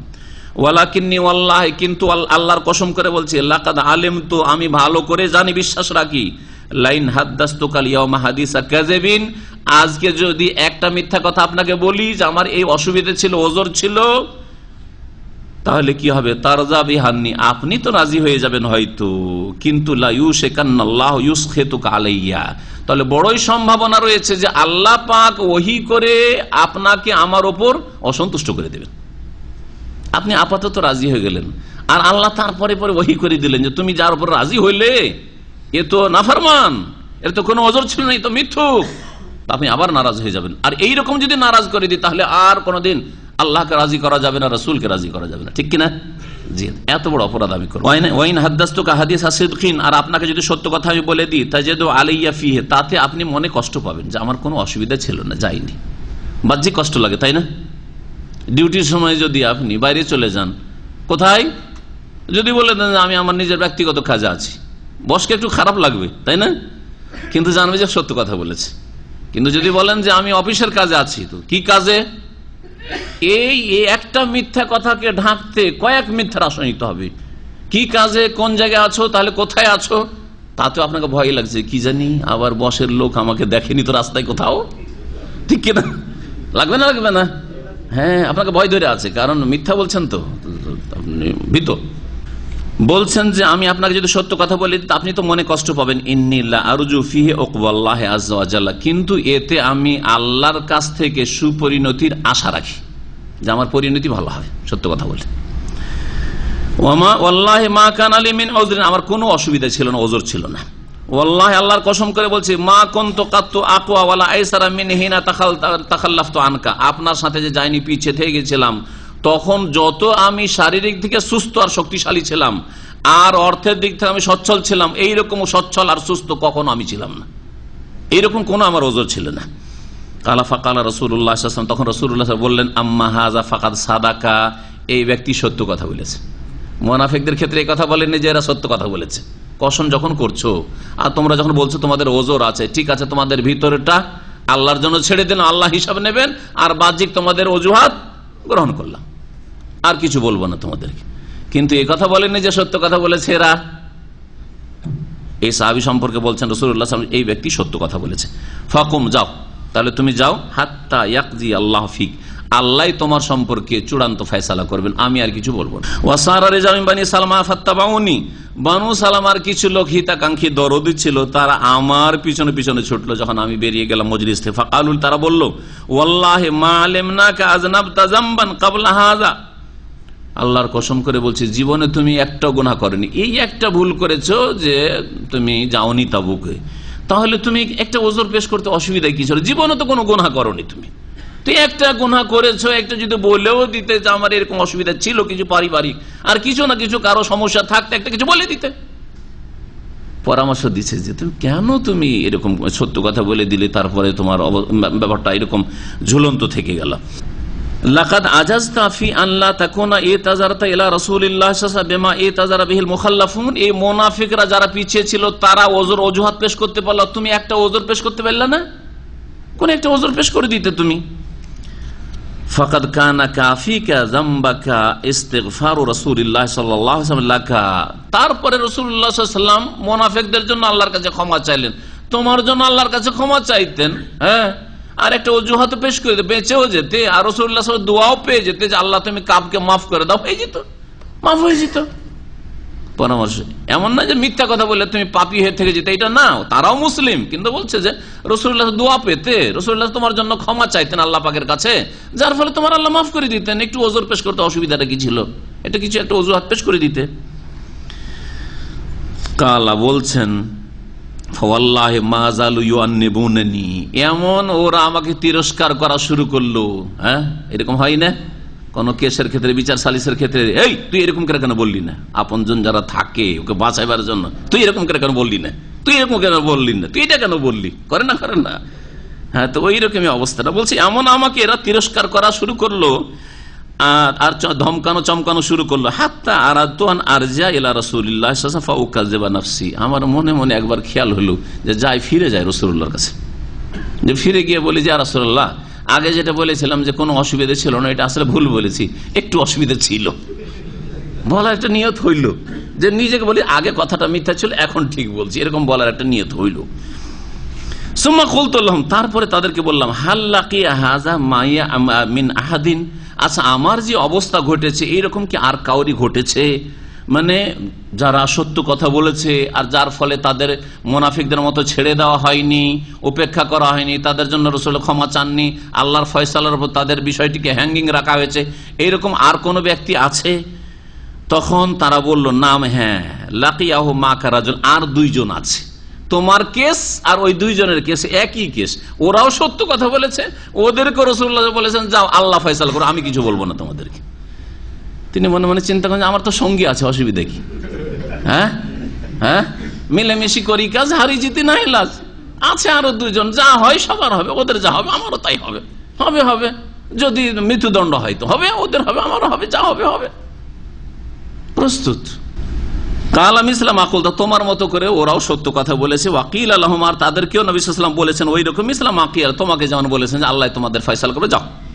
কালা কুলতু মানহুমা, ওরা দুইজনকে, কালু ওই সাহাবীরা বনু সালমার বলেন, মুরারা ইবনে রাবি আল আমরি, আমর গোত্রের, আর হেলাল বিন ওমাইয়া আল ওয়াকিফি, এই দুজন, মুরারা বিন রবি আর হেলাল বিন ওমাইয়া আর কাব বিন মালিক, এই তিনজনের ঘটনা। এই জন্য আল্লাহ পাক সূরা তওবাতে ওয়া আলা সালাসাতিল্লাযিনা খুল্লিফু, ওই তিনজন লোক যাদের বিষয়টিকে স্থগিত রাখা হয়েছিল আল্লাহ পাকের চূড়ান্ত ফয়সালার উপর, তাদের তওবা ঠিকই তিনজনের কথা উল্লেখ করেছেন আল্লাহ পাক, এই তিনজন।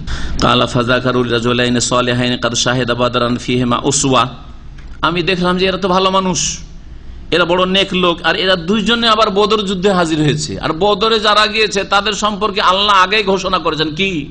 কি ঘোষণা?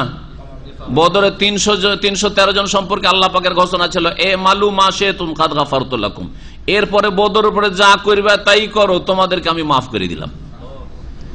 তার মানে আল্লাহ জানেন যে বদরে যারা হাজির হয়েছে এরা আর কোনোদিন মুরতাদ হবে না, এরা কোনোদিন জাহান্নামে যাবে না, আল্লাহ জানেন তাহলে তাদের অবস্থা, তাই না? তো এরা এই ভুল করেছে, বদরেও হাজির হয়েছে, এদের তওবা নিশ্চিত কবুল হবে, কারণ এরা বদরি সাহাবী, আর আমিও তাদের একজন, তাদের সাথে আছি, যদিও বদরে হাজির হতে পারিনি। কালা ফামাজাইতো, আমার আদর্শ আছে আরো দুজন যাক, ফামাজাইতো হিনা যাকারুহুমা লি, যখন এই দুইজন কথা বলে তখন আমি বাড়ি চলে গেলাম। ওয়ানাহা রাসূল আন কালামিনা আইয়ুহা সালাস মিন বাইনে মান তাখাল্লাফা আনহু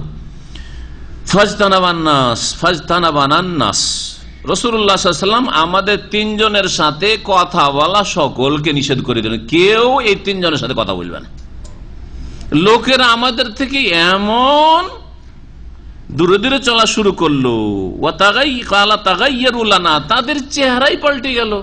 যে লোকগুলো হাসি মুখে কথা বলতো, যে লোকগুলি বসে বসে ঘন্টা ঘন্টা গল্প করতো, মজলিসে বসতো, তারা কেউ একটা কথার উত্তর দেয় না, কথা বলা তো দূরের কথা। হাত্তা তানাক্কারাত লি ফি নাফসিল আরদ, এমন কি পৃথিবী যেন আমার জন্য বদলে গেছে, এখানে বদলে গেছে, মনে হয় না যে আমি ওই মদিনায় আছি যে মদিনায় ছিলাম কালকে। ফামাহি আবিল আরজি আল্লাতি আরিফু ফালাবিসনা আলা যালিক 50 ইলা, এইরকম 50 দিন পর্যন্ত অবস্থাটা থেকে গেল। ফাম্মা সাহেবায়া ফাস্তাকানা ওয়া কাআদা ফি বাইতিহিমা ইয়াবকিয়ান, ওই দুইজন একটু বার্ধক্যে পৌঁছা লোক ছিলেন, একটু বয়স্ক লোক, 40 পার হয়ে গেছে ওদের বয়স। তো যখন 40 পার হওয়া লোক, ওরা বাড়িতে গিয়ে একবার নির্জনে বসে গেল। কেউ যখন আমাদের সাথে কথা বলবে না, আর সবাই বয়কট করেছে, আর রাত দিন তারা কান্না করে। মুরারা ইবনে রাবি আর হেলাল বিন ওমাইয়া রাত দিন তারা কান্না করতে থাকে। ও আম্মানা, আমি তো যুবক মানুষ। কাব বিন মালিক বলছেন, ফাকুনতু আশাব্বাল কওম, আমি যুবক মানুষ তো বাড়িতে বসে থাকতে পারে না, ওকে এদিক ওদিক যাওয়া তো অভ্যাস, বাইরে যেতে হবে, একটু ঘোরাঘুরি করবে। ওয়াজলাদাহুম, আর বড়ই মানে শারীরিক দিক থেকেও বড় শক্তিশালী ছিলাম। ফাকুনতু আখরুজু, বেরোইতাম, ফাআশহাদু সালাত মাল মুসলিমিন, মসজিদ নববীতে মুসলিমদের সাথে নামাজে হাজির হইতাম। আতুফিল আসওয়াক, বাজারে ঘুরতাম, মসজিদে গেলেও কথা বলে না কেউ, বাজারে গেলেও কেউ কথা বলে না। ওয়ালা ইউকাল্লিমুনি আহাদ, কেউ আমার সাথে কথা বলে না। ওয়াতি রাসূলুল্লাহ সাল্লাল্লাহু আলাইহি ওয়াসাল্লামের কাছে আসতাম, নবীর সামনেও আসতেন। ফাওয়াসাল্লিমু আলাইহি, তাকে সালাম বলতাম। ওয়া হাফিল মাজলিসি বাদা সালাতে, নামাজের পরে মজলিসে বসে আছেন, মেহরাবে বসে আছেন। ফাকুল, আমি বলতাম ফি নাফসি হাল হাররাকা শাফাতাহি, সালাম দেওয়ার পরে মুখটার দিকে চেয়ে থাকতাম যে ঠোঁটটা নড়াইলেন কিনা। জোরে তো সালামের উত্তর দিতেন না, কিন্তু মনে মনে একটু জিভাটাও নড়াইলেন কিনা, ঠোঁটটা নড়লো কিনা, এটা দেখার জন্য শুধু এইরকম করে তাকিয়ে থাকতাম। হাল হাররাকা শাফাতাহি বিরাদ্দিস সালাম আমলা, সালামের জবাবে তিনি তার দুইটি ঠোঁট নড়ালেন কি নড়ালেন না। সুম্মা উসাল্লি কারিবা মিনহু, আর তারপরে তার পাশে দাঁড়িয়ে সুন্নত পড়তাম, পাশে নামাজ পড়ার চেষ্টা করতাম। ও ওসারিকুহু, এবং তার নজর দিকে একটু করে তাকাইতাম, নামাজ পড়তাম, তাকাইতাম, দেখি নবী সাল্লাল্লাহু আলাইহি ওয়াসাল্লাম কি করছেন, নবী সাল্লাল্লাহু আলাইহি ওয়াসাল্লাম কি করছেন, আমার দিকে একটু তাকাচ্ছেন কি তাকাচ্ছেন না। সুবহানাল্লাহ। যখন আমি নামাজ পড়তাম, আমি যখন নামাজে থাকতাম, তখন আমার দিকে নবী সাল্লাল্লাহু আলাইহি ওয়াসাল্লাম তাকাইতেন, তখন দেখতেন আমার দিকে। নাজারা ইলাইয়া ওয়া ইযা ইলতাফাততু নাহওয়াহু, আর যখন নবী সাল্লাল্লাহু আলাইহি ওয়াসাল্লাম দিকে আমি তাকাইতাম, নবী সাল্লাল্লাহু আলাইহি ওয়াসাল্লাম দিকে একটু তাকাই, তখন মুখটা ফিরিয়ে নিত, চোখে চোখ মেলাতেন রাসূলুল্লাহ সাল্লাল্লাহু আলাইহি ওয়াসাল্লাম, এইরকম একেবারে আরাজ আননি, মুখ ফিরিয়ে নিতেন। হাত্তা ইযা তাআলা যালিকা আলাইয়া মিন জাফওয়াতিল মুসলিমিন, মুসলিমরা আমার সাথে যখন এই রকমের আচরণ, শক্ত আচরণ, কেউ আমার সাথে চলাফেরা করছে না, কথা বলছে না, আর দীর্ঘ সময় হয়ে গেল, মাশাইতু হাত্তা তাসাওয়ারতু জিদারা হায়াতি আবি কাতাদা, আবু কাতাদার দেওয়ালের উপর আমি চড়লাম। ওয়াহুয়া ইবনু আম্মি, সে আমার চাচাতো ভাই ছিল। ওয়াহাব্বুন নাস ইলাইয়া, খুব প্রিয়জন ছিল। আবু কাতাদা ওর চাচাতো ভাই আর খুব প্রিয় বন্ধু। বলছে ফাসাল্লাম তো আলাইহি, ওর দেওয়ালের উপরে চড়ে আমি সালাম আলাইকুম বলছে। ফাওয়াল্লাহি মা রাদ্দা আলাইহিস সালাম, চাচাতো ভাই, ঘনিষ্ঠ বন্ধু, তাও সালামের জবাব দিল না, সালামের জবাব দিল না। ফাকুলতু, কেমন নবী সাল্লাল্লাহু আলাইহি ওয়াসাল্লাম আনুগত্য, কেউ কথা বলবে না, নবী বারণ করেছেন। নবীর আনুগত্য করা ফরজ, নবীর কথা মানা ফরজ। আমার বন্ধুত্ব দূরে থাক, আমার আত্মীয়তা দূরে থাক, আমার নবী মুহাম্মদ সাল্লাল্লাহু আলাইহি ওয়াসাল্লাম নিষেধ করেছেন এর সাথে কথা বলতে। এই ছিল সাহাবায়ে কেরামদের আদর্শ, এই ছিল তাদের ঈমান এবং আমল। তো বলছেন যে ফাকুলতু লাহু, যখন সালামের জবাব আমার চাচাতো ভাই আর ঘনিষ্ঠ বন্ধু দিল না, ইয়া আবা কাতাদা, আবু কাতাদা, আনশুদুকা বিল্লাহ, তোমাকে আল্লাহর কসম দিয়ে বলছি, হাল তা'লামুনি উহিব্বুল্লাহ ওয়া রাসূলা, আচ্ছা তুমি আমাকে কি চেনো, জানো আমি আল্লাহকে রসুলকে ভালোবাসি কি বাসি না, বলো তো দেখি, একটা সত্য কথা তুমি বলো। সালামের জবাব তো দিলে না, আমি আল্লাহকে ভালোবাসি, রসুলকে ভালোবাসি, নাকি আমি মুনাফিক, ভালোবাসি না আল্লাহ রসুলকে। ফাসাকাতা, তাও জবাব, মানে এর জবাব নিয়ে একটা কথা বলার চান্স নেওয়ার চেষ্টা করলো, তাও কোনো জবাব নেই। ফাসাকাতা, চুপ থাকলে কোনো উত্তর নেই, ভালোবাসো বাসো না, কোনো উত্তর পেল না। ফাউদ্দু, আবার ফানাসাদ্দু, আবার কসম দিয়ে বলে, আল্লাহর কসম করে বলছি তুমি একটা কথা বলো। ফাসাকাতা, আবার নীরব। ফাউদ্দু ফানাসাদ্দু, 3 বার করে আল্লাহর শপথ দিয়ে বলছি তুমি বলো তো আমি আল্লাহ এবং তার রসুলকে ভালোবাসি কি বাসি না। 3 বারের বেলা বলছেন আল্লাহ ওয়া রাসূলুহু আলাম, তুমি ভালোবাসো বাসো না আল্লাহ বেশি ভালো জানেন এবং তার রসুল সাল্লাল্লাহু আলাইহি ওয়াসাল্লাম ভালো জানেন, আমি জানি না। ফাফাওয়াজা, তাই নয়, 2 চোখ দিয়ে আমার অশ্রু প্রবাহিত হলো, কাঁদতে শুরু করলাম। ওয়া তাওয়াল্লাইতু, বাড়িতে ফিরে আসলাম। হাত্তা তাসাওয়ারতুল জিদার, আর তারপরে দেওয়ালে চাপলাম। ফাবাইনা আনা, ওই যে দেওয়ালে চেপেছিলেন, নেমে আসেন। ফাবাইনা আনা আমসি ফি সুকিল মাদিনা, তারপরে মদিনার বাজারে একবার ওই 50 দিনের মধ্যে হাঁটাহাঁটি করছি। ইজ নাবাতিউন মিন নাবাতি আহলি শাম, শাম দেশ থেকে, শাম দেশ তখন রোমান খ্রিস্টানদের দখলে ছিল, শাম দেশ থেকে একজন নাবাতি খ্রিস্টান এসছে। মিম্মান কাদেমা বিত্তামি, যে খাদ্যদ্রব্য নিয়ে এসেছে, আবিয়হু বিল মাদিনা, মদিনার বাজারে বিক্রি করার জন্য, ব্যবসা করার জন্য। শাম দেশে খুব গম হইতো, গম নিয়ে বা খাদ্যদ্রব্য নিয়ে এসেছে। সে এসে দেখেন, এতে থেকে বোঝা যায় এই ঘটনা। আগে তরজমা শুনেন যে কি করছে এই লোক, এসে খ্রিস্টান এসেছে মদিনায় কি করতে, ব্যবসা করতে, কিন্তু গোয়েন্দাগিরি করতে এসেছে। জি হ্যাঁ, ব্রিটিশরা যখন কলকাতা এসেছিল, ইস্ট ইন্ডিয়া কোম্পানি কি করতে এসেছিল, ব্যবসা করতে, কিন্তু ব্যবসা করতে আসেনি, কি করতে এসেছিল, ভারত দখল করতে এসেছিল। মুসলিমদের ধন সম্পদ লুটে নেওয়ার জন্য এসেছিল, কারণ মুসলিমরা তখন শাসক ছিল। জি, তো এটা হচ্ছে কাফেরদের চরিত্র। জি, ভালো করে কাফেরদেরকে চিনে রাখেন। তো বলছেন দেখেন, এখানেও ছাড়ছে না 1400 বছর আগে এই সাহাবীকে। এই খ্রিস্টান এসে মদিনায় খাদ্যদ্রব্য বিক্রি করতে, ব্যবসা করতে এসে বলছে মাইয়াদুল্লাহ আলা কাব বিন মালিক, কে আমাকে দেখিয়ে দিবে কাব বিন মালিক কোনটা, কাব বিন মালিক কোথায় আছে, কে বলতে পারো? ফাতাফিকান নাসু ইয়াশিরুন আল্লাহ, তখন লোকেরা ইশারা করে বলে যে এইটা হচ্ছে কাব বিন মালিক। এলাইয়া হাত্তা জাআনি, আমার কাছে ওই খ্রিস্টান আসলো ব্যবসায়ী। ফাদাফাই এলাইয়া কিতাবান মিন মালিক গাসসান, আমাকে একটা চিঠি দিল, হস্তান্তর করলো। আর সেই চিঠি গাসসানের রাজার পক্ষ থেকে, রাজা চিঠি লিখছে একজন রাসূলুল্লাহ সাল্লাল্লাহু আলাইহি ওয়াসাল্লামের সাহাবীকে। দেখেন তাহলে কি করে এরা, চিন্তা করেন। জি, আজকে সালমান রুশদির মতো মুনাফিক মুরতাদগুলোকে, আর আতাসিম নাসির মতো মুনাফিক মুরতাদগুলোকে কেন আশ্রয় দিবে না এরা, কেন আশ্রয় দেয়? তো পুরাতন ইতিহাসেদের, পুরাতন ইতিহাসেদের একটা চিঠি দিল। ওয়াকুনতু কাতিবান, বলছে আমি লেখাপড়াও জানতাম। ফাকারাতহু, নিজেই পড়লাম, কারো সাহায্য নেওয়ার প্রয়োজন হয় না, কারণ অনেক সাহাবী লেখাপড়া জানতেন না, বরং মেজরিটি লেখাপড়া জানতেন না। ফাকারাতহু, তাতে লেখা আছে আম্মা বাদ, অতঃপর ফাইন্নাহু কাদ বালাগানা, আমাদের কাছে সংবাদ পৌঁছেছে। রাজা লিখছে, কি সংবাদ পৌঁছেছে? আন্না সাহেবাকা কাদ জাফাকা, তোমার সঙ্গী মুহাম্মদ সাল্লাল্লাহু আলাইহি ওয়াসাল্লাম তোমার উপর জুলুম অত্যাচার করেছে, জুলুম অত্যাচার করেছে। ওয়ালাম ইয়াজআলকাল্লাহু বেদারে হাওয়ানিন ওয়ালা মুদাইয়াতিন, আর তোমাকে আল্লাহ পাক এমন জায়গায় থাকতে বাধ্য করেননি যেখানে তুমি লাঞ্ছিত অপদস্থ, যেখানে তোমাকে তোমার সর্বনাশ করা হচ্ছে। কেন কোণঠাসা হয়ে ওখানে তুমি থাকবে? ফালহাক বিনা নওয়াসিক, আমাদের এখানে চলে আসো, শাম দেশে চলে আসো, খ্রিস্টান দেশে চলে আসো, আমরা তোমাকে সমবেদনা জ্ঞাপন করবো। নওয়াসিক, মোয়াসাত মানে হচ্ছে সমবেদনা জ্ঞাপন করব, তোমার সাহায্য সহযোগিতা করব, তোমার যা কিছু লাগে আমরা দেব, আসো। ফাকুল তাহিনা কারাতহা, এই চিঠি পড়ার পরে তো আমি অবাক হয়ে গেলাম পড়ে। হাজিহি আইজান মিনাল বালা, আল্লাহ এটা তো আরো বড় মুসিবত। এতদিন তো যে মুসিবতে ছিলাম, এখন তো আমার ইসলাম কেড়ে নেওয়ার জন্য চিঠি চলে এসছে, আমাকে মুরতাদ বানিয়ে দেওয়ার জন্য ষড়যন্ত্র চলছে, চিঠি চলে এসছে খ্রিস্টান রাজার তরফ থেকে, বুঝতে পারছেন। ফাতায়াম্মাম তো বেহাত্তানু, তাড়াতাড়ি ওটাকে নিয়ে আমি চুলহার কাছে গেলাম। ফাসাজার, তার সাথে সাথে চিঠিকে জ্বালিয়ে দিলাম, পুড়িয়ে দিলাম, যে চিঠি থাকবেও না আর ওই আমার কল্পনা আমার ওই অন্তরে আসবে না।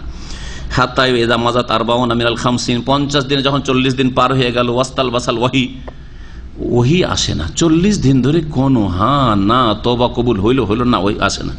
এজা রাসূল রাসূলুল্লাহ ইয়াতিনি, হঠাৎ করে রাসূলুল্লাহ সাল্লাল্লাহু আলাইহি ওয়াসাল্লামের প্রেরিত দূত আমার কাছে এসে উপস্থিত হলেন, আর এসে বললেন কোন একজন সাহাবী, ইন্না রাসূলুল্লাহ সাল্লাল্লাহু আলাইহি ওয়াসাল্লাম ইয়ামুরুকা আন তাতাজালা ইমরাতাকা। 40 দিন পরে নবী সাল্লাল্লাহু আলাইহি ওয়াসাল্লামের দূত এসে বলছেন যে রাসূলুল্লাহ আমাকে পাঠিয়েছেন দূত করে, তোমাকে নির্দেশ দিচ্ছেন যে তোমার স্ত্রী থেকে তুমি পৃথক হয়ে যাও, এই স্ত্রীর সাথে কথা বলতে পারবে না, তুমি এই স্ত্রীর সাথে তুমি থাকতে পারবে না। ফাকুল, তো আমি বললাম, ও তাল্লিকুহা আম্মা আফাল, নবী কি হুকুম করেছেন, তালাক দিতে বলেছেন নাকি শুধু আলাদা করে রেখে দেবো, ও অন্য ঘরে থাকবে আমি অন্য ঘরে থাকবো, কোনটা উদ্দেশ্য? যদি তালাক দিতে বলেন তো তালাক দিতে হবে, কি বলেছেন তিনি? ফাকাল, আল্লাহ তালাক দিতে বলেননি, বাল এই তাজিলহা, তুমি দূরে থাকো, ফালা তাকরাবান্নাহা, তার কাছে যাবে না, মানে তার সাথে সহবাস করা তোমার নিষেধ, তার সাথে তোমার ঘুমানো নিষেধ, ঘর আলাদা করে দাও। এইভাবে 10 দিন কাটলো, 40 দিন পরে বাকি যে 10 দিন এইরকম কাটলো। ওয়ার সালা ইলা সাহিবে বেমিসলেজা, এইরকমই খবর দিয়ে ওই দুজন যে আমার সঙ্গী হেলাল বিন উমাইয়া আর মুরারা বিন, তাদের কাছে এই সংবাদ পাঠানো হইলো যে তোমরা তোমাদের বিবি থেকে আলাদা হয়ে যাও। ফাকুল তালি ইমরাতে, আমার স্ত্রীকে বললাম, ইলহাকি বিআহলিকি, তুমি আমার বাড়িতে থাকে না, যাও তোমার বাবার বাড়ি চলে যাও, পরিবারের কাছে চলে যাও। ফাকুন ইনদাহুম, তাদের বাড়িতেই থাকো, হাত্তা ইয়াকজি আল্লাহ ফি হাযাল আমর, যতক্ষণ পর্যন্ত আল্লাহ এই বিষয়ে কোনো ফয়সালা না করেন।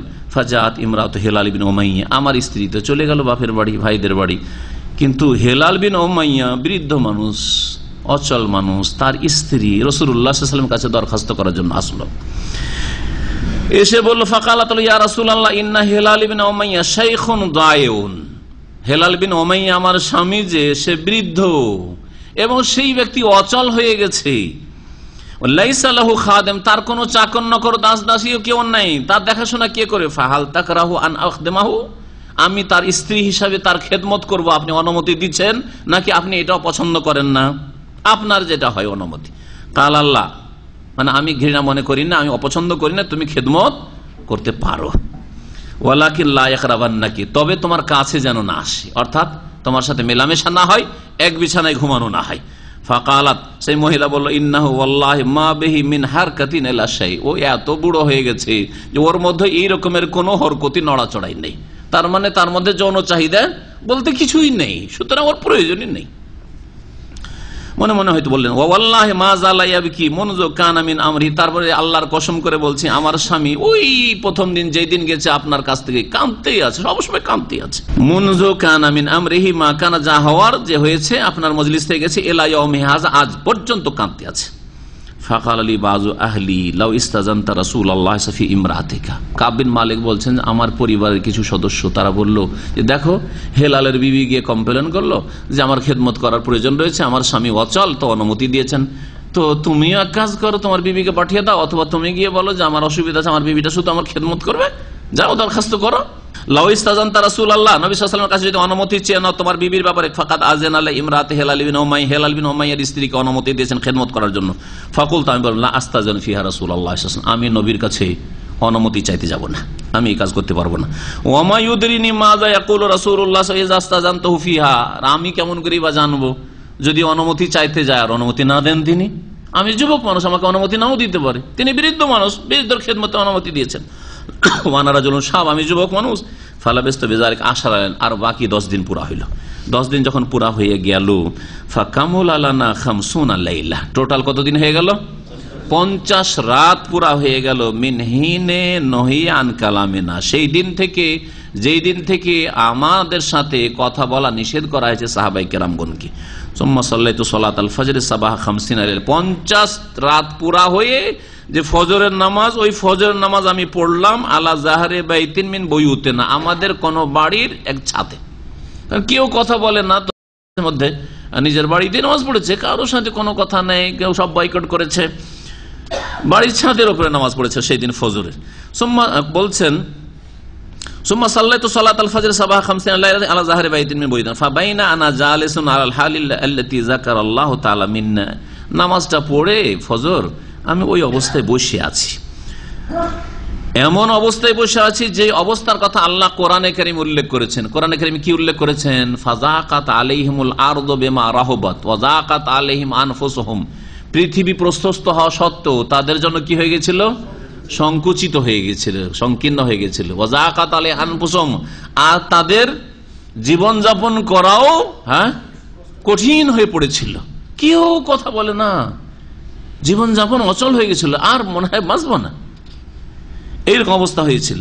আল্লাহ পাক যে কথা উল্লেখ করেছেন কোরআনে কারীমে, ওই রকম আমাদের পরিস্থিতি হয়ে গেছিল এই 50 দিনে। হঠাৎ করে শুনলাম কি সামি'তু সাওতা সারিখিন আও ফাআলা সিলা ইয়াকুলু বিআলা সাওতিহি, আমি একজন চিৎকারকারী ঘোষকের আওয়াজ শুনলাম। সে সেলা নামক পাহাড়, সেলা একটি বড় পাহাড় রয়েছে মসজিদে নববী থেকে বেরিয়ে খন্দকের দিকে গেলে জাবালে সেলা বলা হয়, ওই পাহাড়ের উপরে চড়ে বলছে ইয়াকুলু বিআলা সাওতি, বড় উচ্চ স্বরে চিৎকার করে বলছে, ইয়া কাব বিন মালিক, হে কাব বিন মালিক, আবশির, তোমার জন্য সুসংবাদ, সুসংবাদ তোমার জন্য। ফাখারারতু সাজেদান, এই শুনতে মাত্রই আমি সাথে সাথে ওখানে সিজদায় লুটিয়ে পড়েছি। কিসের সিজদা এটা? শুকরানা সিজদা। তাহলে ইসলামে কি আছে? শুকরানা, খুশির খবর হলে শুকরানা সিজদা আছে, বুঝছেন না? শুকরানা 2 রাকাত নামাজ পড়ার স্পষ্ট দলিল না। আমাদের দেশের লোকেরা শুকরানা নামাজ পড়ে, শুকরানা সিজদা করে, যেটা হাদিস আছে ওইটা করেন। যতগুলি পাবেন, যদি দেখেন আমাদের দেশে আমল, জয়ীফটা আমল করে, সহিটা করে না, আর না হলে যেটা সুন্নাত ওইটা করে না, আরেকটা করে। এইরকম হইলে অবস্থা। আমাদের দেশের খাবারের দোয়াগুলি দেখবেন ম্যাক্সিমাম ওই জয়ীফ দোয়াটা মুখস্থ আছে, আলহামদুলিল্লাহিল্লাযী আতামানা ওয়া সাকানা ওয়া জাআলানা মিনাল মুসলিমিন বা মুসলিমিন, ওইটা মুখস্থ আছে জয়ীফ। কিন্তু সহিগুলো আলহামদুলিল্লাহিল্লাযী আতামানি হাযা ওয়া রাযাকানি মিন গায়রি হাওলি মিন্নি ওয়ালা কুওয়া, আল্লাহুম্মা বারিক লানা ফীহি ওয়া আতিমনা খায়রাম মিনহু, মুখস্থই নেই। কবর জিয়ারতে সহিটা মুখস্থ নেই, সহি মুসলিমেরটা মুখস্থ আছে, কোনটা? জয়ীফটা মুখস্থ আছে, তিরমিজিতে যেটা আছে। অধিকাংশ ক্ষেত্রে এইরকম অবস্থা। সেজদায় আমি পড়ে গেলাম, সেজদায় শুকরিয়ার সেজদা আছে, নামাজের বাইরে সেজদায় শুকুর আছে। আর কোন সেজদা আছে? সেজদায় তেলাওয়াত। কোরআনে কারীমের 15টি জায়গায় সেজদায় তেলাওয়াত রয়েছে, এই হচ্ছে সেজদা। আর এমনি নফল সেজদার কোনো ইবাদত নেই, যেটা আমাদের তবলিগি ভাইরা করে থাকে, দেখেছেন? এখানে মাঝে মাঝে মসজিদ, একদিন এক ইন্ডিয়ান পেয়েছে হায়দ্রাবাদী, আমার পাশে নামাজ পড়েছে। তা আর একজন বৃদ্ধ লোক, আবার মদিনা পড়া, কিন্তু ব্যবসা করে, ভাটকেলি ইন্ডিয়ান, ও আমার ও এক মাদানি কিন্তু ব্যবসায়ী, সে আমার সাথে আছে, আমাকে ভালো করে সে জানে। ওই হায়দ্রাবাদের নতুন লোক, হয়তো দূরে থাকি একটু, সালাম ফিরে তাসবিহ তাহলিল কি করলো না করলো, তারপর অনেকক্ষণ পরে একটা সেজদা করলো, সেজদা করে দাঁড়িয়ে আবার সুন্নাত পড়া শুরু করবে মনে হয়, অথবা চলে যাবে এরকম। তো ওই সময় যেমনই সেজদাটা করা হয়েছে তেমনই সালাম দিয়ে ওকে বললাম যে প্রথম একটু ভূমিকা, তো ভূমিকাতেই যেন সে অসন্তুষ্টি প্রকাশ, বুঝতে পারছে যে কি বলবে হয়তো, সেজন্য আগে থেকে ওর মুডটাই একটু আলাদা, একবারে মেজাজি মুড। তারপরে যখন দেখলাম মেজাজি মুড, একে ঠান্ডা তো করা যাচ্ছে না, তো হক কথাটা তো বলতে হয়। বললাম যে এই যে সেজদা করলেন, এটা কোন সেজদা? বলে হলো কি, অসুবিধা কি? আমাকে বলছে অসুবিধা কি? আমাদের অসুবিধা এই যে এটা কি কোনো হাদিসে আছে এরকম সেজদা? আর কিছু বলছেন। তো একটু মানে মেজাজটা যেন গরম। তো আমার সাথে ওই বিরুদ্ধে যে মাদারি সাহেব ছিলেন, ওয়াইস মাদানি ইন্ডিয়ান, সে বলছে যে আপসে শেখ বললায়, ইসলামী সেন্টারকে শেখ বললায়। তখন একটু চুপ হয়ে টান দিয়ে মসজিদ থেকে যে গেল, কিন্তু কবুল করলো না কথা, হক কথা কবুল করলো না। তো বিদআত এমন করে এদেরকে গ্রাস করেছে যে সুন্নতের কথা বললে গায়ের জ্বালা হয়ে যায়, বুঝতে পেরেছেন? ইন্ডিয়া, বাংলাদেশ, পাকিস্তানে এত বিদআতের দেশ, সুবহানাল্লাহ।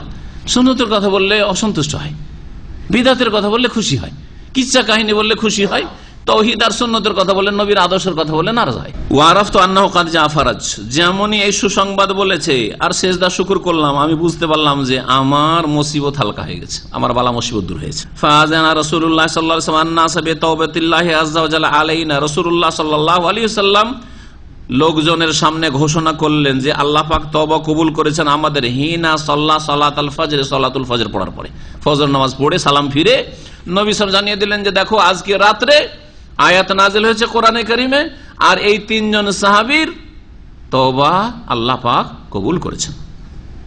ফাযাহাবান নাসু ইউবাশশিরুনানা, লোকেরা আমাকে সুসংবাদ দেওয়ার জন্য ছুটলো, ওরাও উদ্গ্রীব হয়ে আছে যে কখন এই বেচারা তওবা কবুল হবে বা এই তিনজনের তওবা কবুল হবে, কারণ জানে যে এরা খাঁটি মুমিন। ফাযাহাবা কিবালা সাহিবাইয়া মুবাশশিরুনা ওয়া রাকাদা ইলা রাজুল রাকাদা ইলাইয়া রাজুলুন ফারাসান ওয়া সাইন মিন আসলামা কিবালি, বলছেন যে আমার যে দুই সঙ্গী হেলাল বিন উমাইয়া আর মুরারা বিন রাবি, ওদের কাছে বেশ কিছু সুসংবাদদাতা ছুটেছে যে দ্রুত গিয়ে বুড়া মানুষ বাড়িতে আছে, ওদেরকে খবর দিয়ে। ওরা বাড়ি থেকে আর বেরোয় না, বাড়িতে কান্নাকাটি করছে। আর আমার কাছে এক লোক ছুটেছে ঘোড়ায় চড়ে, ঘোড়ার পিঠে চড়ে, যদি উটের পিঠে তো লেট হবে, ঘোড়ার পিঠে চড়ে একেবারে দ্রুত ছুটেছে। আর একজন লোক দেখছে যে আমি সুসংবাদ আগে দিব, তো ঘোড়াতে তো একজন ছুটেছে, তা তো পারবো না ওকে। ওয়াসাইন, আর একজন দৌড় দিয়েছে মিন আসলাম, আসলাম গোত্রের আমার দিকে। ওয়াউফা আলাল জাবালে, দৌড় দিয়ে সে পাহাড়ের উপরে চড়েছে। পাহাড়ের উপরে চড়ে ফাকানা সাউত আসরামি আল, পাহাড়ের উপরে চড়ে চিৎকার করে আমাকে বলছে ইয়া কাব, হে কাব, আবশির, সুসংবাদ, তোমার তওবা আল্লাহ কবুল করেছেন। এইদিকে ঘোড়ার দৌড় আর এদিকে আওয়াজের দৌড়, কোনটা আগে পৌঁছিবে? আওয়াজটা। ওইটাই বলছেন সাহাবী, বলছেন ফাকানা সাউত আসরা মিনাল ফারাস, এই ব্যক্তি চিৎকার করে যে আওয়াজ দিয়ে আমাকে সুসংবাদ দিয়েছিল তার আওয়াজ ঘোড়ার আগেই আমার কাছে পৌঁছে গেছে, সে আগে সুসংবাদ আমাকে দিতে পেরেছে। ফালাম্মা জাআনি, আমার কাছে যখন আসলো, আল্লাযী সামি'তু সাউতাহু, যার আওয়াজটা আমি শুনতে পেয়েছি আমার কাছে আসলো, ইউবাশশিরুনি, আর সরাসরি তারপরে সুসংবাদ দিল, নাযাতু লাহু সাওবাইয়া, তখন আমার দুটো কাপড় খুলে দিয়ে দিলাম ওকে। ফাকাসাউতুহুমা ইয়াহু, তাকে পরিয়ে দিলাম, দুটো কাপড় খুলে দিয়ে দিলেন, তো আর গায়ে কাপড় লাগবে না। বলছে আমার কাছে দুটোর বেশি কাপড় ছিল না, ভিতরে গেলাম আর কারো কাছে ধার নিলাম, দুটো কাপড় ধার নিয়ে কাপড় বদলালাম, আর যা আমার কাছে সম্বল এই দুটো কাপড় আছে দুটোই দিয়ে দিই। আর আমাদের হাজার হাজার টাকা রিয়াল থাকতে অল্প যদি বলা হয় যে আপনার 2000 রিয়াল বেতন, দিনের কাজে দাওয়াতের কাজে 50টা রিয়াল 100টা রিয়াল, অনেক বেশি, মাসে 10 রিয়াল, অসুবিধা না, 10 রিয়াল মাসে, ঠিক না? জি হ্যাঁ, খবর থেকে দাম্মাম আসতে 3 রিয়াল লাগে, ও 3 6 রিয়াল, অনেক হয়ে গেল। শুক্রবার এসে দিন শিখবে, মাত্র 3-6টা রিয়াল খরচ হবে, তো অনেক এটা। আর যদি ট্যাক্সি ভাড়া লাগে, যদি এর চাইতে বেশি 10-20 বা 15-30, তো তার অনেক বড় বিপদ হয়ে গেল। তাহলে এত খরচ করে পড়া কিছু শিখা যায় না? না, যা জানছি যথেষ্ট, যা ইসলাম জানছি যথেষ্ট।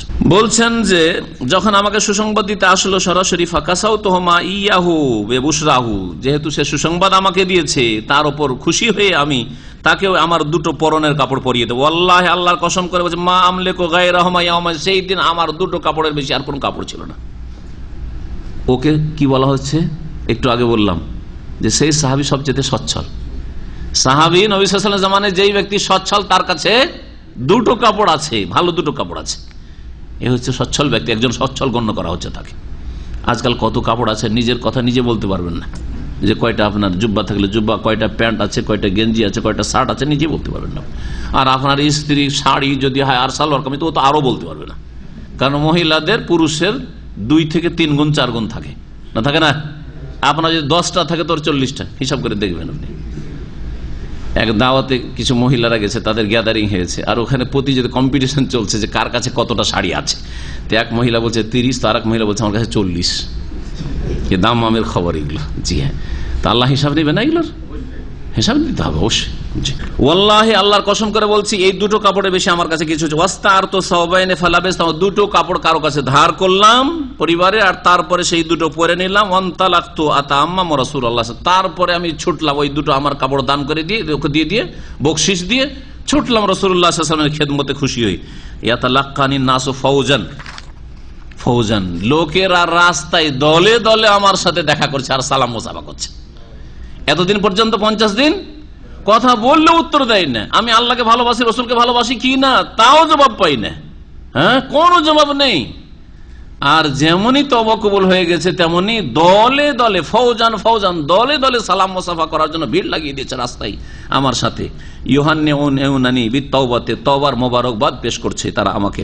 ওয়ায়াকুলুনা লি, আর আমাকে তারা বলছে লে তাহনিকা তাওবাতাল্লাহি আলাইকা, আল্লাহর তওবা গ্রহণ করা তোমার জন্য তোমাকে মোবারকবাদ হোক বা মোবারক হোক। হাত্তা দাখালতুল মসজিদা, মসজিদে প্রবেশ করলাম। রাসূলুল্লাহ সাল্লাল্লাহু আলাইহি ওয়াসাল্লাম বসেছিলেন, তার আশেপাশে লোকেরাও বসেছিল। ফাকামা তালহা বিন ওবাইদুল্লাহ, তালহা বিন ওবাইদুল্লাহ প্রখ্যাত সাহাবী, 10 জন জান্নাতের সুসংবাদ প্রাপ্ত সাহাবীর একজন। হ্যাঁ, তিনি ইউহারবেলো হাত্তা, দৌড় দিয়ে ছুটে আসছেন। এত উচ্চমানের সাহাবী, তিনি দৌড় দিয়ে ছুটে আসছেন কাব বিন মালিকের সাথে মুসাফা করার জন্য, ওয়াহান্নানি ও মোবারকবাদ দেওয়ার জন্য। ওয়াল্লাহি মা কামা রাজুল মিনাল মুহাজিরিনা গায়রুহু, মুহাজিরিনদের মধ্যে থেকে তার ছাড়া আর কেউ দাঁড়িয়ে ছুটে আসেননি আমার দিকে। ফাকানা কাবুল লা ইয়ানসা হাতালে তালহা, সুতরাং এই কাব সারা জীবন তালহার এই সদাচরণকে মনে রেখেছিলেন। মানুষের ভালো আচরণটা সারা জীবন মনে থাকে, যে মুহাজিররা কেউ আসেন, সবাই মজলিসে বসে থাকলো, কিন্তু তালহা দৌড় দিয়ে ছুটে এসেছে। তালহা মুহাজির ছিলেন, মক্কা থেকে হিজরত করে এসেছিলেন দৌড় দিয়ে। আর কাব বিন মালিক আনসারী, মদিনার লোক, কিন্তু মদিনার লোক আর মক্কার লোক বলে এরকম থেকে যাননি, বরং তিনি ছুটে এসেছেন আমাকে মোবারকবাদ দেওয়ার জন্য। আর রাসূলুল্লাহ সাল্লাল্লাহু আলাইহি ওয়াসাল্লাম মজলিস ছেড়ে এসে আবার আমাকে মোবারকবাদ দিচ্ছেন। তাহলে তার কাছে এই আমাকে মোবারক পেশ করা তওবার কত গুরুত্ব ছিল।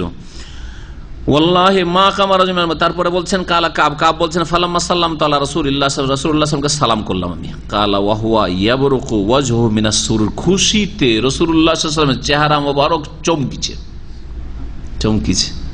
যেই নবী সাল্লাল্লাহু আলাইহি ওয়াসাল্লাম সাহাবীর সাথে কথা বলছিলেন না ওই সময়, তওবা যখন কবুল হয়নি, কারণ নাফরমান, আল্লাহর ফরজ ছেড়েছে।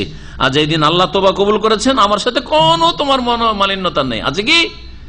জি, আবশির বিখাইরি ইয়াউমিন, আর বললেন রাসূলুল্লাহ আবশির বিখাইরি ইয়াউমিন মাররা আলাইকা মুয ওয়ালাদাতকা উম্মুকা, হে কাব তুমি সবচাইতে উত্তম দিনের সুসংবাদ নিয়ে নাও, যা তোমার মায়ের পেট থেকে ভূমিষ্ঠ হওয়ার পরে তোমার সামনে এসেছে। তোমার মায়ের পেট থেকে যেই দিন ভূমিষ্ঠ হয়েছে সেই দিন থেকে শুরু করে আজ পর্যন্ত আজকের চাইতে ভালো দিন আর কোনোদিন দেখো নাই তুমি। এই দিনের তোমাকে কি করছি? সুসংবাদ দিচ্ছি বা মোবারকবাদ পেশ করছি। ফাকুলতু, আমি বললাম আমিন ইনদিকা ইয়া রাসূলুল্লাহ, আমিন ইনদিল্লাহ। সাহাবায়ে কেরামরা কত আগ্রহী যে আমার তওবা যেটা কবুল হলো এটা রসুলের ফয়সালা না আল্লাহর ফয়সালা, জানতে চায়। বলছি ইয়া রাসূলুল্লাহ, এই মোবারকবাদ বা এই যে তওবার ঘোষণা এটা আপনার তরফ থেকে নাকি আল্লাহর তরফ থেকে? কাল আল্লাহ বাল মিন ইনদিল্লাহি আযজা ওয়া জাল, মহান আল্লাহর তরফ থেকে তওবা কবুলের ঘোষণা করা হয়েছে। ওয়া কানা রাসূলুল্লাহ সাল্লাল্লাহু আলাইহি ওয়া সাল্লাম ইযা সুররা ইস্তানারা ওয়াজহু, রাসূলুল্লাহ যখন আনন্দিত হইতেন, খুশি হইতেন, তখন তার চেহারা মোবারক কি হয়ে যেত? নূরের মতো আলোকিত হয়ে যেত। ইস্তানারা ওয়াজহু, আলোকিত হয়ে যেত। হাত্তা কান্না ওয়াজহু কিতাতু কামারিন, হাত্তা কান্না ওয়াজহু কিতাতু কামারিন, এমন কি তার চেহারা আনন্দিত অবস্থায়, খুশির অবস্থায় পূর্ণিমার চাঁদের মতো লাগতো। পূর্ণিমার চাঁদের মতো লাগতো। আংশিক এই তুলনা না পূর্ণ তুলনা, কোনো কিছুকে তুলনা করলে পূর্ণ তুলনা হয় না, তার সুন্দর দিকটার সাথে তুলনা হয়, ঠিক না? চাঁদের সাথে তুলনা, চাঁদ তো গোল, চাঁদ গোল কিনা? পূর্ণিমার চাঁদ গোল, চেহারা দেখতে ভালো লাগে না? একটু লম্বা হয়ে থাকলে ভালো লাগে, একটু লম্বা থাকলে ভালো লাগে। নবী সাল্লাল্লাহু আলাইহি ওয়াসাল্লামের চেহারা কি একবার চাঁদের মতো গোল ছিল না? একটু লম্বা টাইপের ছিল। সৌন্দর্য, তাহলে চাঁদ থেকে, চাঁদের সাথে যে তুলনা করা হয়েছে, কোন জিনিসটাকে নেওয়া হয়েছে? সৌন্দর্যটাকে নেওয়া হয়েছে, গোলাকারটাকে নেওয়া হয়নি, বুঝছেন না? জি হ্যাঁ।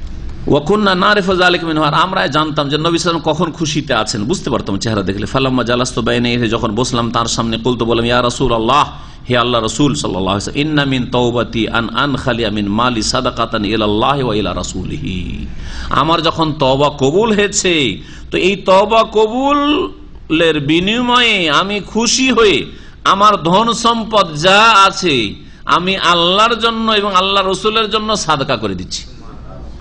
সব ধন সম্পদ, আল্লাহ আপনাকে কত কি দিচ্ছেন, একটা পয়সা খরচ করতে কষ্ট লাগে, ফিরি ফিরি শুধু খেতে চান যে অন্যের কি করে ক্ষয় করে খাওয়া দাওয়া করা যায়।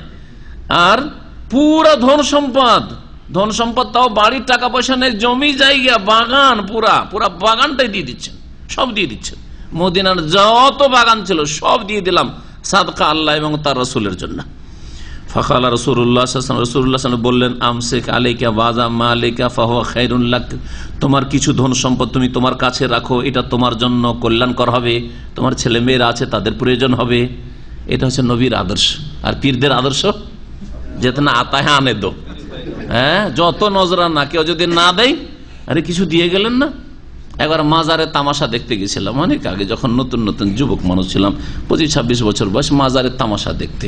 তো মাজারে গিয়ে ঘুরে ঘুরে আহলে হাদিস মানুষ আর কি কিছু ওসব জানি তাওহীদ আর সুন্নাত, তো খালি হাতে চলে সবাই দিচ্ছে কিছু না কিছু দিচ্ছে। তো ওই যে মাজার নিয়ে বসে আছে বলছে কিছু নজরানা আপনারা দিয়ে যান।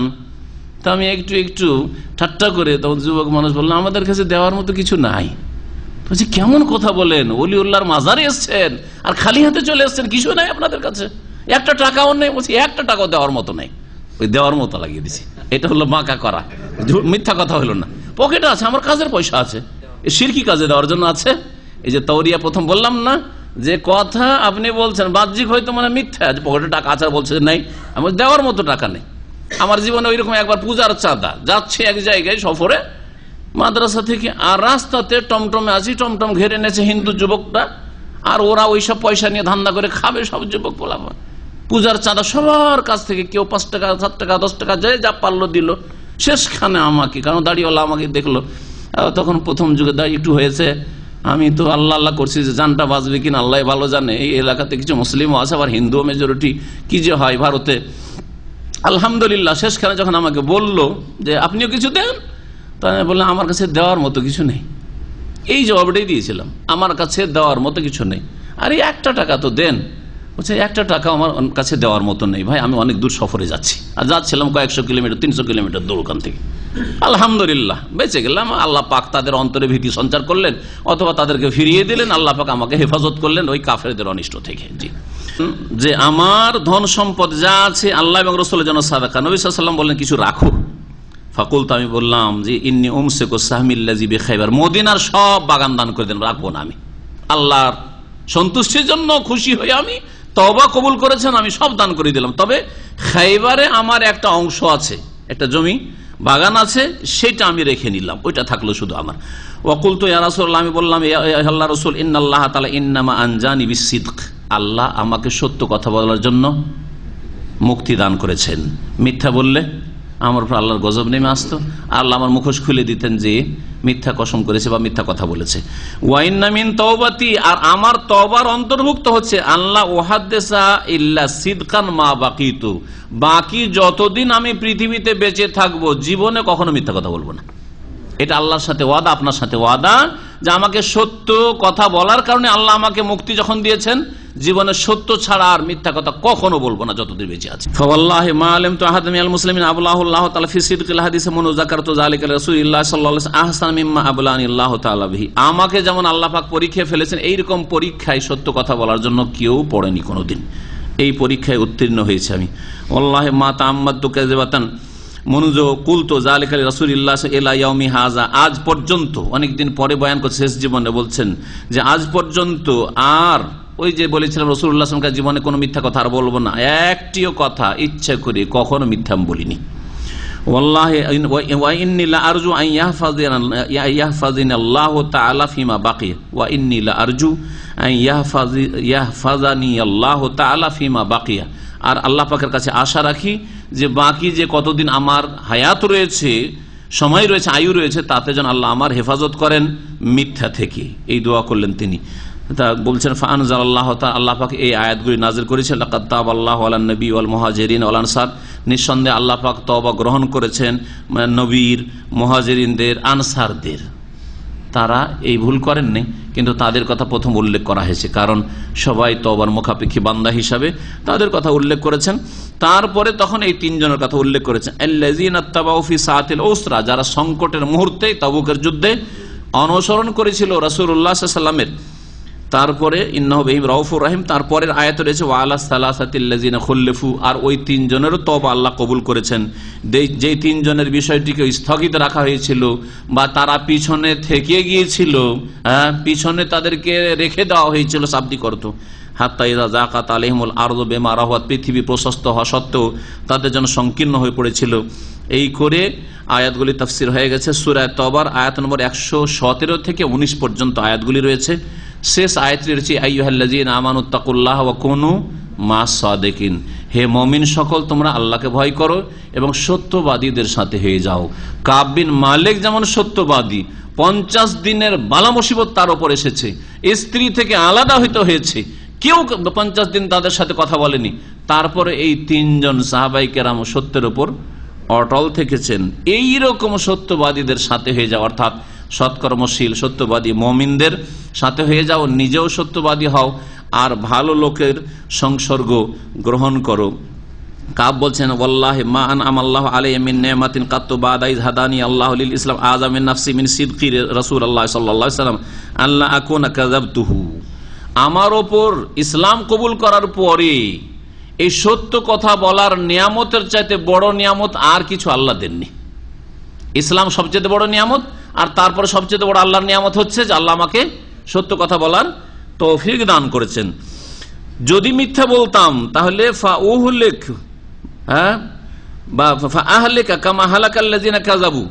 আমিও ধ্বংস হয়ে যেতাম, যেমন মৃত্যুক মুনাফিকরা ধ্বংস হয়েছে। ধ্বংস হয়েছে মানে দুনিয়ার ধ্বংস হওয়া নাই, আল্লাহর গজব নেমে এসছে এবং তারা মুনাফিক বলে পরিচিতি লাভ করেছে। আর মুনাফিকদের দশা জাহান্নামে নিম্ন স্তরে তারা থাকবে, চিরকাল জাহান্নামে থাকবে, তাদের দলে শামিল হয়ে যেতাম। ইন্নাল্লাহ তাআলা ক্বালা লিল্লাযিনা কাযাবু হিনা আনজালাল ওয়াহী, আল্লাহ পাক যখন ওহী নাযিল করলেন তখন আল্লাহ পাক রব তাদের সম্পর্কে বলেছে শাররা মা ক্বালা লি আহাদ, কারো জন্য যত খারাপ কথা বলা হয় সেই কথাটি আল্লাহ বলেছেন কি সায়াহলিফুনা বিল্লাহি লাকুম, এই মুনাফিকরা হে নবী তোমার সামনে এসে শপথ করবে, এজান কালাবতুম, যখন তুমি তাবুক থেকে ফিরে আসবে, যাতে করে তুমি তাদেরকে উপেক্ষা করো। ফাআরিজু আনহুম, সুতরাং হে নবী, হে নবীর সাহাবীরা তোমরা তাদেরকে উপেক্ষা করো। ইন্নাহুম রিজসুন, এরা হচ্ছে নোংরা নাপাক। ওয়া মাওয়াহুম জাহান্নাম, আর এদের বাসস্থান, যারা মিথ্যা কসম করে অজুহাত পেশ করেছে অথচ তাদের কোনো ওজর ছিল না তাবুক যুদ্ধে যেতে, তাদের বাসস্থান হচ্ছে জাহান্নামে। জাযাম বিমা কানু ইয়াকসিবুন, তাদের কৃতকর্মের প্রতিদান স্বরূপ। ইয়াহলিফুনা লাকুম, হে নবী, হে নবীর সাহাবীরা তোমাদের সামনে এরা কসম করে লিতারদাউ আনহুম, যাতে করে তোমরা রাজি সন্তুষ্ট হয়ে যাও তাদের উপর।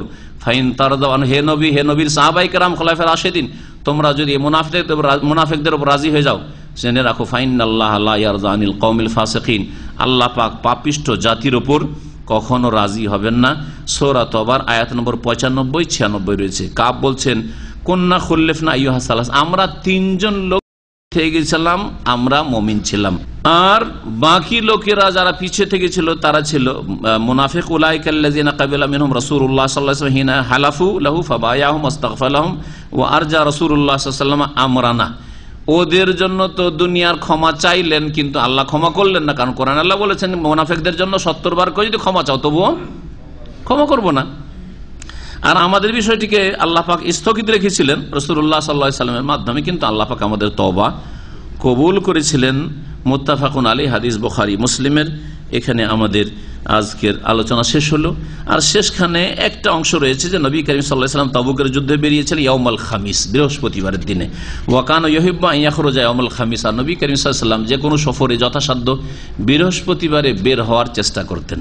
তাহলে কোনো সফরে যদি যান আর আপনার সুবিধা থাকে যে বৃহস্পতিবারে যেতে পারবো, তাহলে বৃহস্পতিবারে সফর শুরু করা, এটা হচ্ছে নবী করিম সাল্লাল্লাহু আলাইহি ওয়াসাল্লামের সুন্নত। এখানে আমাদের আজকে দর্শ শেষ করলাম, কথা লম্বা হইল, হাদিসটা পুরা করতে পারলাম। আল্লাহ পাক রব্বুল আলামিন যেন আমাদের তওবা করে তার দিকে ফিরে আসার তৌফিক দান করেন। আল্লাহ পাক রব্বুল আলামিন ভুল ভ্রান্তি আমাদের যেন ক্ষমা করে দেন। আল্লাহ পাক রব্বুল আলামিন আমাদেরকে অন্যায় কথা কাজ থেকে, গুনার কথা কাজ থেকে বেঁচে থাকার তৌফিক দান করেন। ফরজ ওয়াজিব ঠিক করে আদায় করার তৌফিক দান করেন। হারাম নাজায়েজ থেকে বেঁচে থাকার তৌফিক দান করেন। আল্লাহ পাক আমাদের উপর যেন রাজি হয়ে যান। আল্লাহ পাক রব্বুল আমাদের সকলকে জান্নাতুল ফিরদৌস যেন দান করেন। সুবহান রাব্বিকা রাব্বিল ইজ্জাতি আম্মা ইয়াসিফুন ওয়া সালামুন আলাল মুরসালিন ওয়া আলহামদুলিল্লাহি রাব্বিল আলামিন।